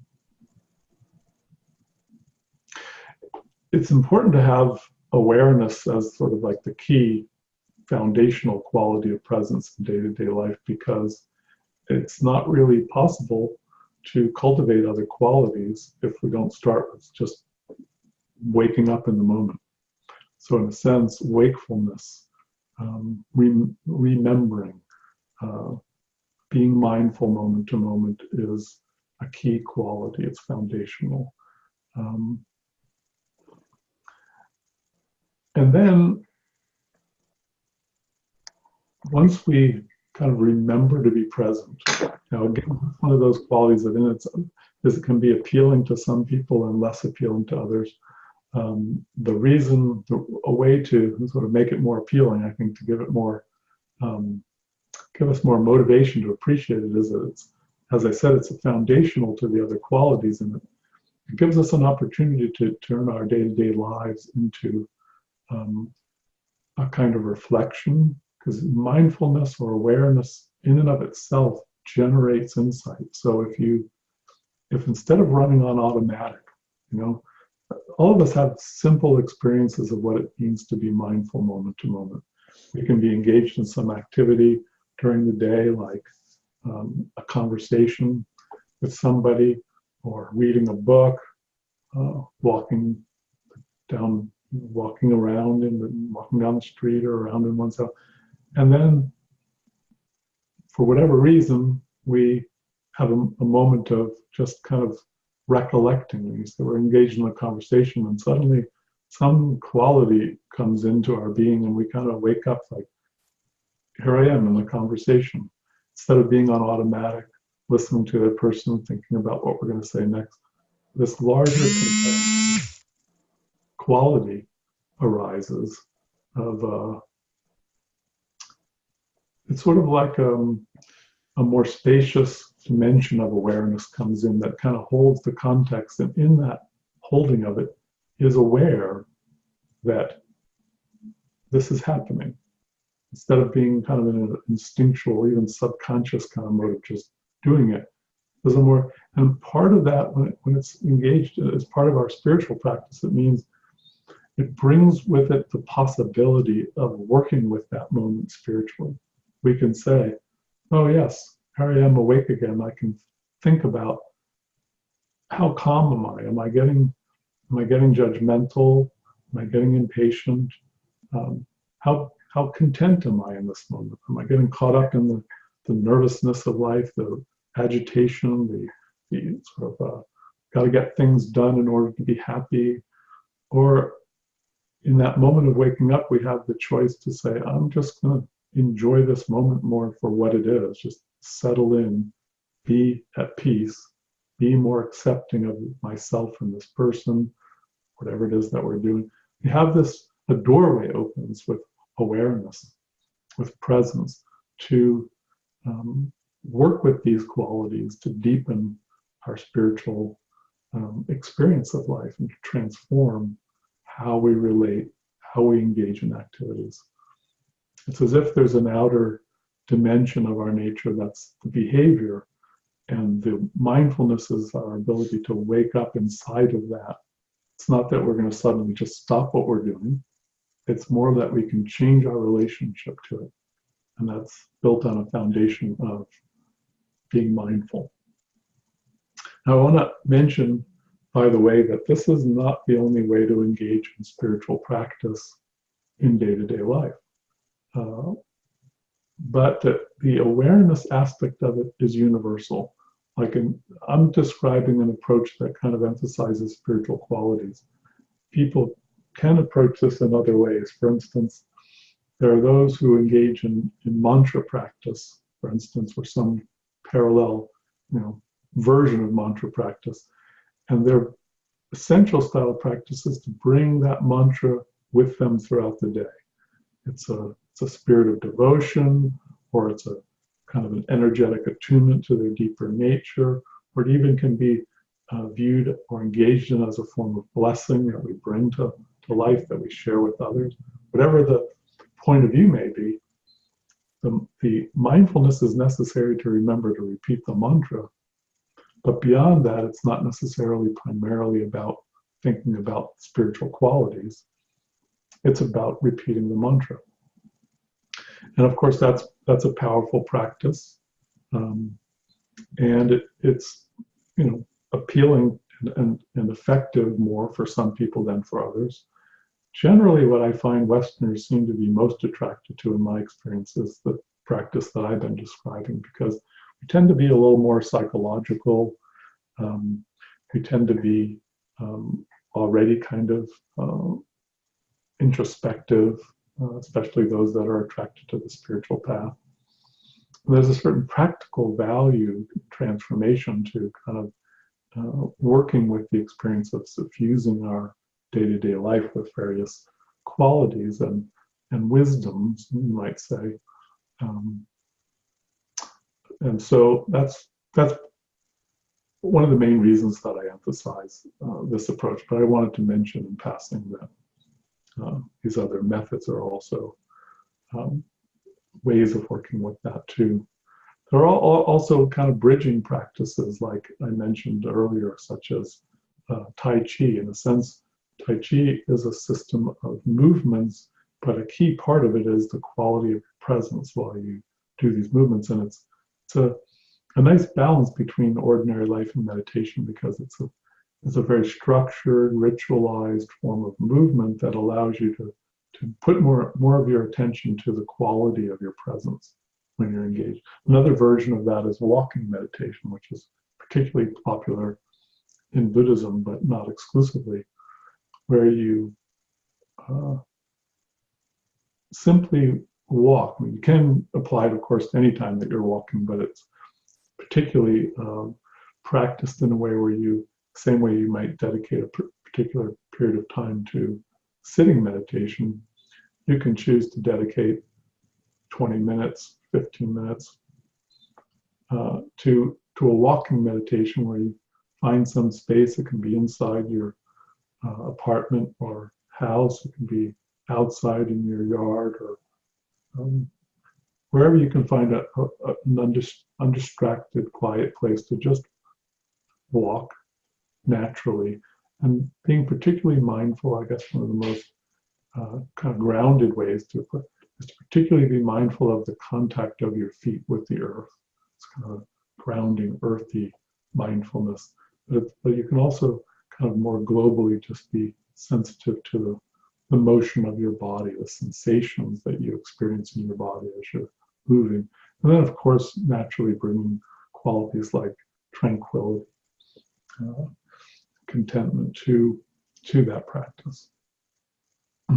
Very much helps to kind of bridge a quality of bringing the mindfulness into day-to-day life and into movement. And for some people who either don't find meditation as attractive, or they have a harder time being concentrated or awake when they're meditating, walking meditation is a good alternative, because you're in motion, so it helps you to stay awake, gives you more energy.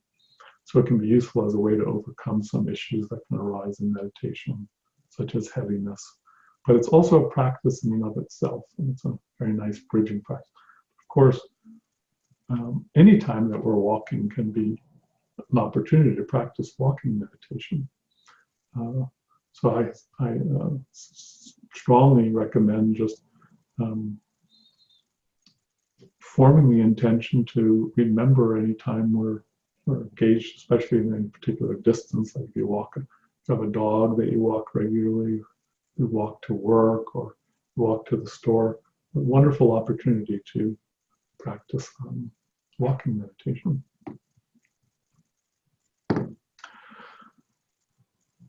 So there's more I'd like to say about this whole dimension of practice. I think I'll carry over some of that to next meeting, and shift, at least for for the moment, to see if people have any questions that they'd like to ask at this point. And also, there's a couple of questions that came up.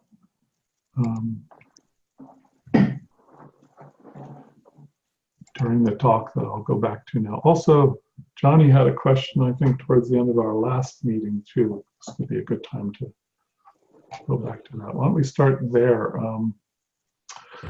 If I remember, Johnny, the question was about suffering. Check in and see where Johnny is. There he is. Do you want to refresh our memory about the nature of the question?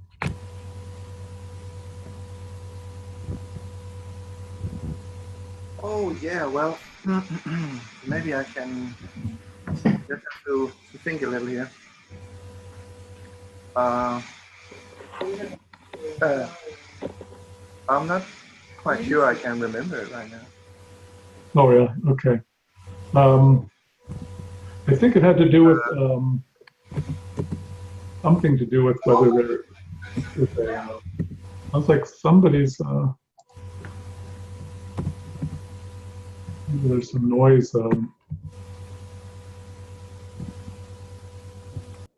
If you, thank you.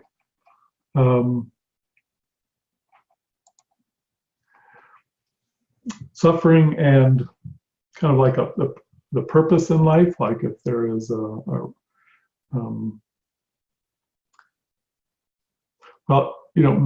perhaps it's likely to come up again. Yeah, well, I think I got it now. Okay. It was because you said that the conception of being separate is a misunderstanding. Right. And out of that misunderstanding, a lot of suffering comes. And then I asked if that misunderstanding was a flaw or something that need to be corrected so we could avoid suffering. Something like that. I see. People do have varied points of view about this and different, teachings, different philosophies.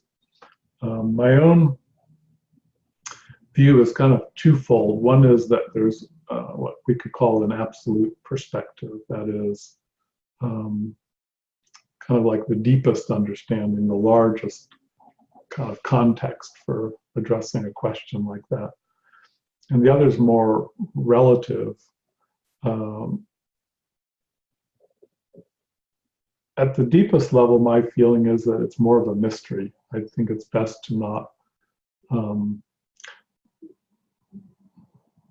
try to even articulate too much the core issue of ultimate reasons, because as human beings evolving spiritually, I feel like we're constantly penetrating deeper behind the veil into deeper realities, and so my own mystical tendencies, you might say, is to leave a sense of mystery there, not just as a practice, but that's sort of my experience, is that there's always more. There's always a deeper context. On a more relative level, though, one way to look at even just the human process of incarnation is that there's in a sense, an importance in working with suffering, not entirely from the point of view of that it's a misunderstanding. I think that's true, but also there's an aspect of human experience that has to do with that we come here, I feel, to learn from our experience of suffering. So at a relative level, there's value to experiencing being finite beings with an individual nature and experiencing the ups and downs of life, the challenges and the successes. And through that, there's a wisdom that's gained.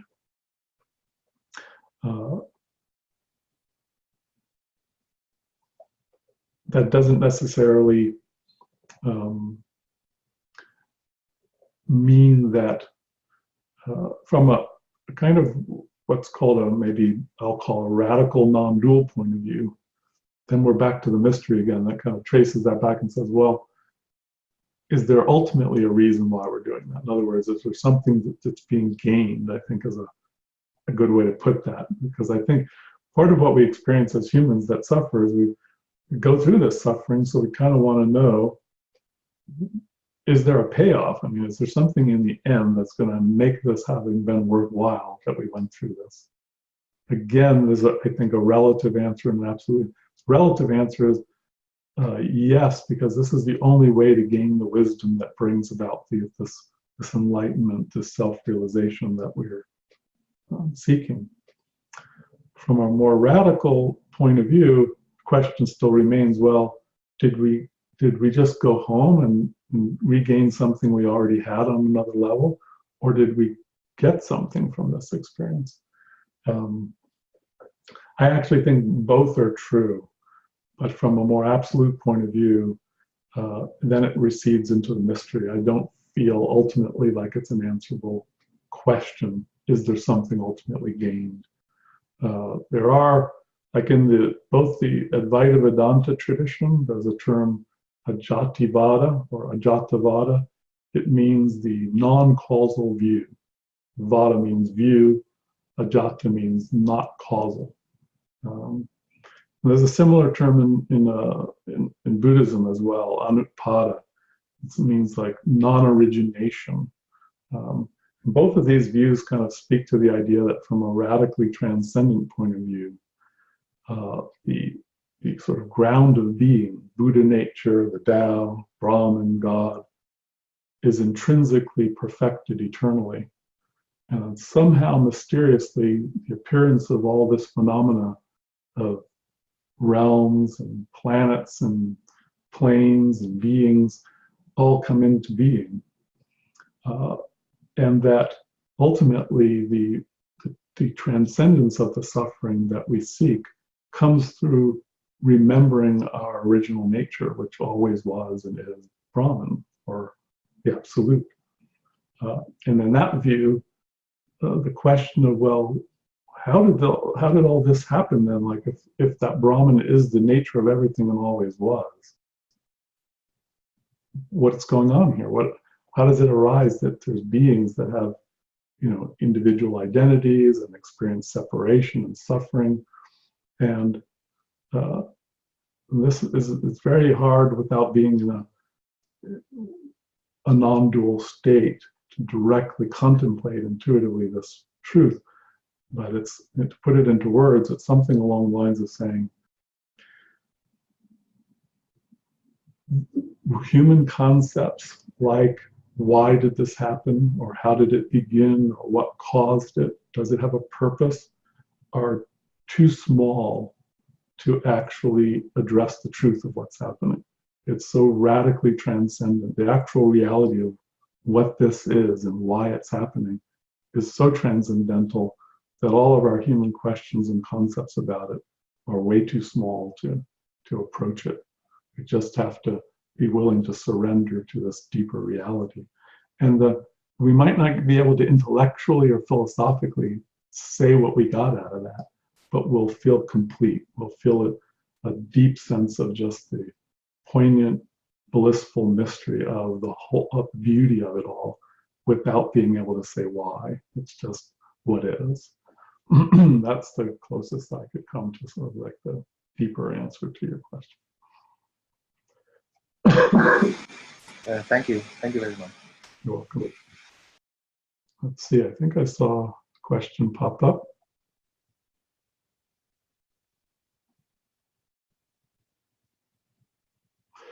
So would it be okay to create my own mantras? Hindu mantras sound great, but I do not feel any attachment to Hindu gods. Maybe the right thing for me to use them. There's no problem with using Hindu mantras or mantras in any other language. You know, there's Latin or Hebrew. You know, there's a lot of sacred languages. Sanskrit is a very powerful one, but it is not necessary, in my opinion, to say a mantra in any particular language. You can create your own mantras. Mantras are very different types. One type is essentially the name of a deity.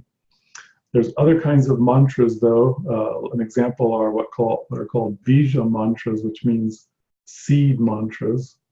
A seed mantra means it's a simple little word like vam in Sanskrit. So one form of this mantra is to just say Om Vam. And Om Vam is a bija mantra. It's not the name of a deity. It's not even specifically the name of like a quality. Some mantras are more like basically just names of qualities. Shanti is peace. Om Vam is something more essential. It's like, it's a hard to articulate essential spiritual principle. So if you meditate on this mantra, it resonates with one of the chakras, and it will kind of open a doorway to spiritual experience. So there's bija mantras. There's mantras that are more like chants, that they're longer, they have more meaning to them. They're kind of more like prayers or invocations or statements, affirmations. So one kind of, and another type of kind of mantric thing is more like a Zen koan. People who say meditate on the koan mu, which is a classic first stage. If you meditate on a puzzle, the puzzle mu, I'm going to explain this in slightly more detail because it reconnects to our discussion earlier about initiations. In Zen, in Rinzai Zen, you're given a kind of type of mantra, but it's more a seed word like mu. Mu in Japanese means no or nothing. And the famous story is that Joshu, a student, went to the great Zen master Joshu, an advanced student, and said, "Does a dog have Buddha nature?" And Joshu said mu, or no. And the student had an awakening and went through the first initiation. At least the first might have been a higher initiation. Not that this interchange in itself was the sum total of what caused that initiation, whatever it was, to take place, but it triggered it. It was a moment of transition, of awakening. Now, this is an odd thing. From the intellectual point of view, it doesn't really make sense. For instance, it's part of Buddhist teachings, especially Mahayana Buddhist teachings, that everything is Buddha nature. So why would an advanced student ask the teacher, "Does a dog have Buddha nature?" That seems strange. But also, why would the Zen master say no? And thirdly, why would that lead this person to have a moment of self-realization? It's, in a sense, there's three paradoxes in this statement.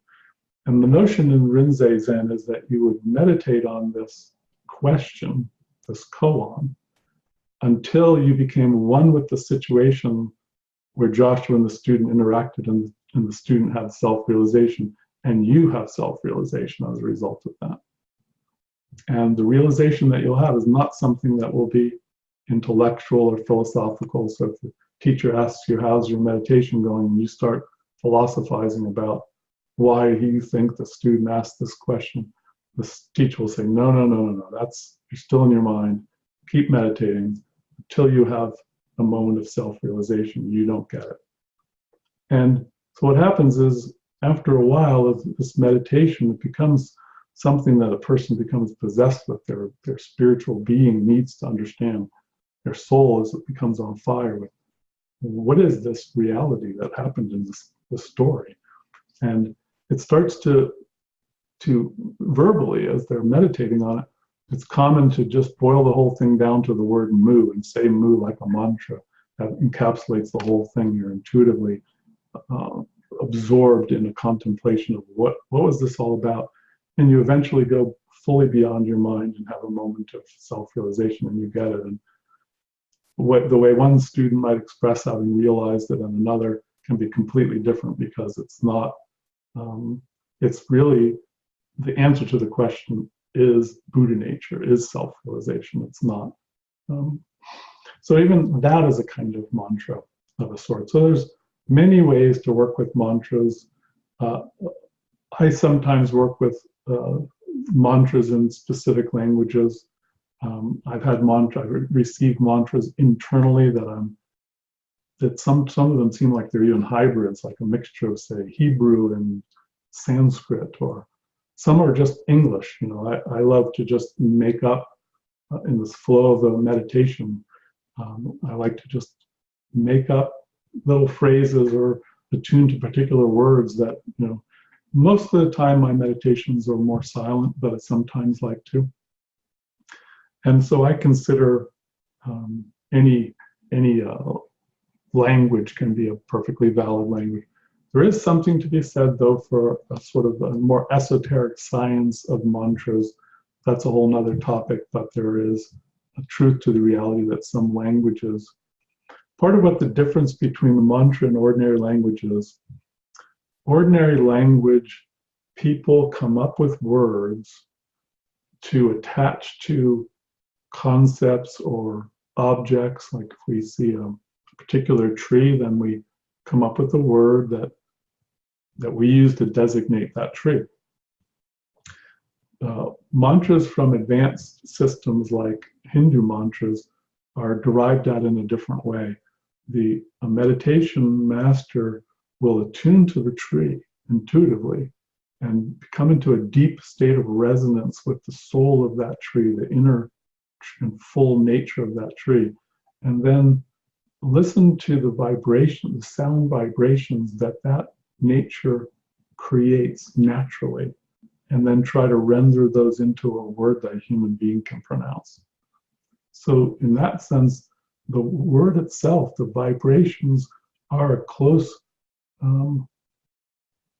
resonance with the actual nature of the truth, whether it's a quality or a truth or an object or a deity. So a mantric name, for instance, for a deity isn't just making up a name for them. It's actually if you try to attune to the enlightened nature of that being and then render that into sound, that's where these mantras come from. So in that sense, attuning to classic mantras can be more powerful for that reason. Another reason why attuning to classic mantras is particularly powerful is that if there are ancient mantras, thousands of beings, many of whom were very enlightened, have already said these mantras thousands of times, millions of times. And so that's added extra energy to those mantras, so that when you take in this mantra, you're also attuning to the enlightenment of innumerable beings who have worked with that mantra before you. So all of that's part of the science of mantra and more. That's another big topic. So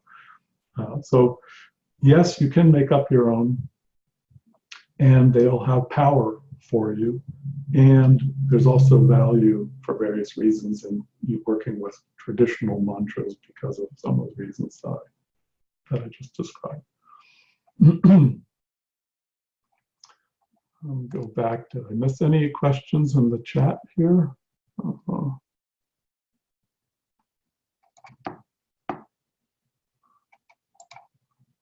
Or does anybody have a question? Yeah. Yes. Yeah. Yes, A couple of weeks ago, you talked a little bit about the inner planes, and you mentioned also near-death experience.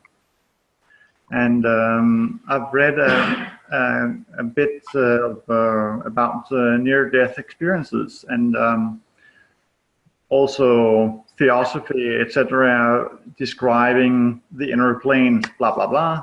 And then when I try to kind of put these things together, it seems like many of those who have near-death experiences seems to be quite ordinary people, but when they have their near-death experience, it's like they're maybe not getting enlightened, but still they reach in a few seconds or a minute or two, they will reach into something like the higher mental plane or something, where they feel that I'm one with the unconditional love of God, and I'm one with the universal intelligence and wisdom and the light, and the very fabric of who I am is this divine presence, etc., etc. And then we hear from theosophists and others that when you die, you will live on the astral plane, and you will go about doing what you did, and shopping and eating, and you don't know you're dead or something like that, if you're a kind of a normal person. So I'm trying to figure out, what do you think about these two presentations of the inner planes and the evolution of the soul in this context? Mm-hmm. When we hear about near-death experiences, it's pretty common to hear about some of the more extraordinary ones. But I think those are just that. They're one of the reasons why we hear about those is because some people do experience that. There was a recent study of near-death experiences where I think it was done in England, where they looked at quite a few, and they actually found that there was approximately 7 categories of types of experience in near-death experiences, and a couple of them were not particularly positive. Several were kind of more neutral. For instance, one not uncommon type of experience is for the person to feel kind of foggy and not particularly awake and not particularly anything going on. It's just kind of a neutral and maybe even confusing or foggy and dull kind of an experience. Some people actually feel like they've gone to a negative place, and others have varying degrees of positive experiences, like the life review, or some kind of, even like you're describing, sort of a more classical kind of peak experience, more soulful experience, let's say. My experience and understanding is that it depends. First of all, in some ways, near-death experiences aren't identical to death experiences because they're temporary. And so very often they're used by the person's soul or other beings to give that person an experience. Something that's interesting about the death experience is that it is a moment when you're have an opportunity to work with that experience that you're dying to your physical body. So there's an opening that happens there, like an opportunity. And a lot of different things can be done with that opportunity. One of the most basic is to just kind of offer a type of initiation. In a sense, for many people, near-death experiences become a type of initiation. They're certainly not necessarily like a major initiation like the first. Sometimes they are, though. Sometimes they are kind of breakthrough moments where that person does seem like they have been reborn in a spiritual way, and it shifts them permanently in a significant way. But it doesn't have to be a a major change like that. It's still an inspiring, clarifying, illuminating experience, even a healing experience. But that's only going to be able to be the case when that person is ripe for something like that. So not everybody's having that kind of experience. So I think that it's a pretty complicated realm. People vary, there are different stages, they have different karmic situations, so even the actual death experience can be experienced in a wide variety of ways. But in those moments, let's say when the death moment is used as a doorway to an awakening moment, it's my sense that still that soul tends to come back the same way that if a person has a big breakthrough moment, a kensho, as they say in Zen, they invariably come back to ordinary consciousness. They may be significantly or at least mildly changed by that. Similarly, if when you die, if that happens, it's very likely that you'll come back to your astral body and then still have a whole experience. We don't hear about that because if it was a near-death experience, they just came back, or they might have gone on. I've heard of, there's classic versions that are anecdotes that people have shared where it's even more multifaceted, where there's several different aspects to the experience when somebody's really rich, full-blown near-death experiences. And that might include these profound soul-level experiences, but more astral type experiences and others as well. So that's the kind of short version of the response. Is that tapping into what you were looking for there, or do you want to follow up? Yes, I think you. I think the part of your answer about that when you die for real, so to speak, for that inclination that you might even have a similar peak experience, but then you will, so to speak, fall back to your more normal state of consciousness, and that resonates and sounds like a good answer, I think. And also my own conclusion, 15 years ago when I studied the near-death experiences, was something to the effect that it was a kind of that the near-death experience was a kind of speed up in spiritual development, so which resembles what you're saying. So in a way, I was thinking that that the medical advancement has kind of also helped the spiritual advancement in humanity, and you could say. Yeah. Well, thank you. You're welcome. Okay. Unless there's any other questions before we finish up, is there any other holdover questions at the moment? Can I just ask a follow-up? Sure.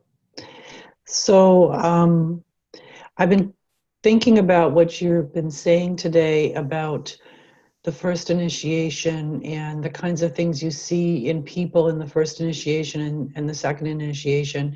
And so that's why I put my comment there. In particular, I was thinking about the Me Too movement. There's so many people now who are afraid, they don't know how to behave. That's like that behavioral level, like how to behave like a decent human being. That men are afraid that they don't know how to behave around women. There's this huge conversation trying to develop an awareness level, sort of like a cultural shift with that.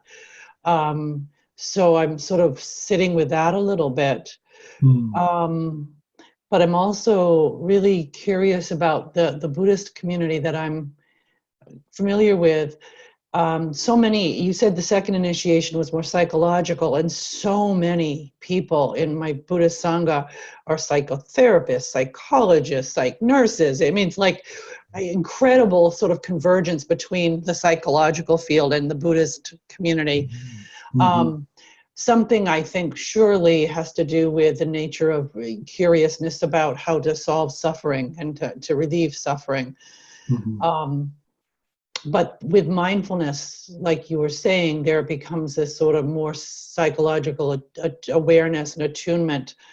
But within that same community, a lot of them are not so connected with their body, and I'm seeing a movement towards sort of grounding into that sort of first level. Teachers are aware that people aren't connected with their bodies, and so they're doing a lot more body work. And the other thing that I'm very involved with, and actually I think is the core of my question about karma yoga, is I'm very interested in the engaged Buddhism movement.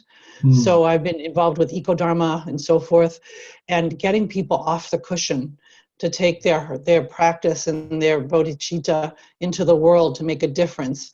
And so that feels like taking a perspective from the cushion back to the ground, in a way that seems like it might not necessarily be first initiation, but maybe it is. Maybe it's a grounding of something. And I thought maybe you could lend some clarity to that. And my understanding of karma yoga is actually action, like work in the world, like service, and maybe political activism and the people who are marching in the streets and so forth and so on. Is that your understanding of it as well? That's a kind of bodhisattvic spin on karma yoga, which I happen to resonate with. But it can be, let's say if your primary interest is, say, in just gaining personal liberation, then karma yoga kind of emphasizes equanimity more, where you live out your life and the karmic events of your life and the impulses that you need to kind of fulfill. Let's say if you have a family, so you have kids, so you need to raise them. So if you're waking up in the midst of that, you need to be willing to be present to that and fulfill your karmic destiny and to try to be a good person in your day-to-day life. But it's not service per se that becomes the dominant impulse. It's more like, I'm releasing karma by doing all of this, and I want to enact it all with awareness and equanimity so I don't create more karma, and that I kind of just let it all work out. And then when it does, I'm liberated and I don't have to come back. That's one style of karma yoga that you'll hear about. So for me, my personal path is more the path of bodhisattvahood, where you add to that a spirit of bodhicitta, of service, of engagement, of sort of loving participation in collective awakening. To me, that's karma yoga. But I also acknowledge the other is fine too. Like if a person feels that that's kind of all that really appeals to them, I'm not going to try to, convince them otherwise. That's part of a larger definition of karma yoga too. Some people even approach it in a more bhakti way, where the action is seen as a form of devotion to God. And so they think of humanity as kind of like a face of God. So they're serving God through serving humanity or the earth or whatever. But it's basically devotional in nature as the style. All of these, I think, are interrelated. They're not exactly, hard and fast separate from each other, but they're different leanings. So for me, the kind of core spirit of karma yoga is that it's anything that's engaged in any spiritual quality of presence and motivation that we bring to action. And that can be any of these things or all of them, basically. But a key part that I agree, I see happening in the world more and more is a tendency, say, for instance, in the Buddhist community, even the Mahayana Buddhists have often cultivated a spirit of bodhicitta in a quieter sort of way. But many modern Buddhists, especially Western Buddhists, are kind of much more engaged in the world. They may be either through their work or other forms of service. There's political activism, social engagement. There's, bringing meditation into prisons. There's all kinds of things that is sort of more engaged spirit, I think, in modern. And perhaps that's part of the kind of East-West thing that we sometimes talk about East being, perhaps at least in some of its forms, being a little more contemplative and the West being more active. And so as we're putting these two spirits together, we get engaged Buddhism, a more engaged spirituality in general. So is that still very much sort of a deepening of the part of the path that's what you did flavor the first initiation, taking, even though it's imbued with bodhicitta and benefiting others? It's, for me, one way that people will sometimes approach the path is that they'll, in the earlier initiations, which can go on for quite a while, they'll focus more on personal awakening, personal healing, personal transformation. And then as they maybe just naturally feel inclined, they turn to service later. And that's fine. If a person feels inclined that way, I'm not going to try to talk them into something different. But for many people, increasingly, there's a sense of like, why not keep it in balance from the beginning? Why not embrace the spirit of love and service and engagement and other forms of practice from the foundation of the path? So that, for instance, in Mahayana Buddhism, generally the spirit is not taught that you wait to engage bodhicitta till later. It's part of the foundation of the path. So that's kind of my leaning too, although I make space for people who just don't feel inclined that way. I've talked to people over the years that just say, I just don't feel that. I want to practice, but sometimes they just feel like I need to heal first. I just don't feel like I'm coming from a place where I feel like I have something to offer, so I want to heal myself first. And that's fine. Different orientations like that. But to me, it feels like ultimately an expression of a balanced maturing of our whole nature as human beings. Naturally would include love and compassion and service ultimately as part of that. So sooner or later, that's going to come on board too. And I think it leads to a more balanced and fulfilling path as well. So I gently encourage it. And most of the people that seem to be attracted to my work lean that way already anyway. So it's not much of an issue, something that needs to be talked about, but I definitely in that context support it very strongly. And to me, I feel it's part of what I've been calling emergent Dharma, is that recognizing the natural and inevitable aspect of service and engagement as a key part of the path is the way the Dharma is moving in the world. And in general, I feel. And so that's just a recognition of what's happening and kind of getting on board with that. So is that how the first initiation looks in the West? Is that what you're saying? I think that generally the first initiation is more and more looking like it's a balanced, engaged approach to the path. And some people even will kind of largely go through it leaning towards the Karma Yoga side of service as the main emphasis. And then if there is any meditation, it's much more secondary, or for some people, maybe they did that in another life, and the way they're regrounding the first in this life is they're emphasizing service, and others kind of in there already, they developed that side. So that's kind of on hold right now, and it's more the emphasis is on service. And, seeing different things. Thank you. You're welcome. Okay, well, I think we've run over a little bit, so we'll wind up now. And there's probably been some more questions, but I'll need to hold those over till the next time. Thank you all for coming, and got one more meeting to this class, so I look forward to seeing you all next week.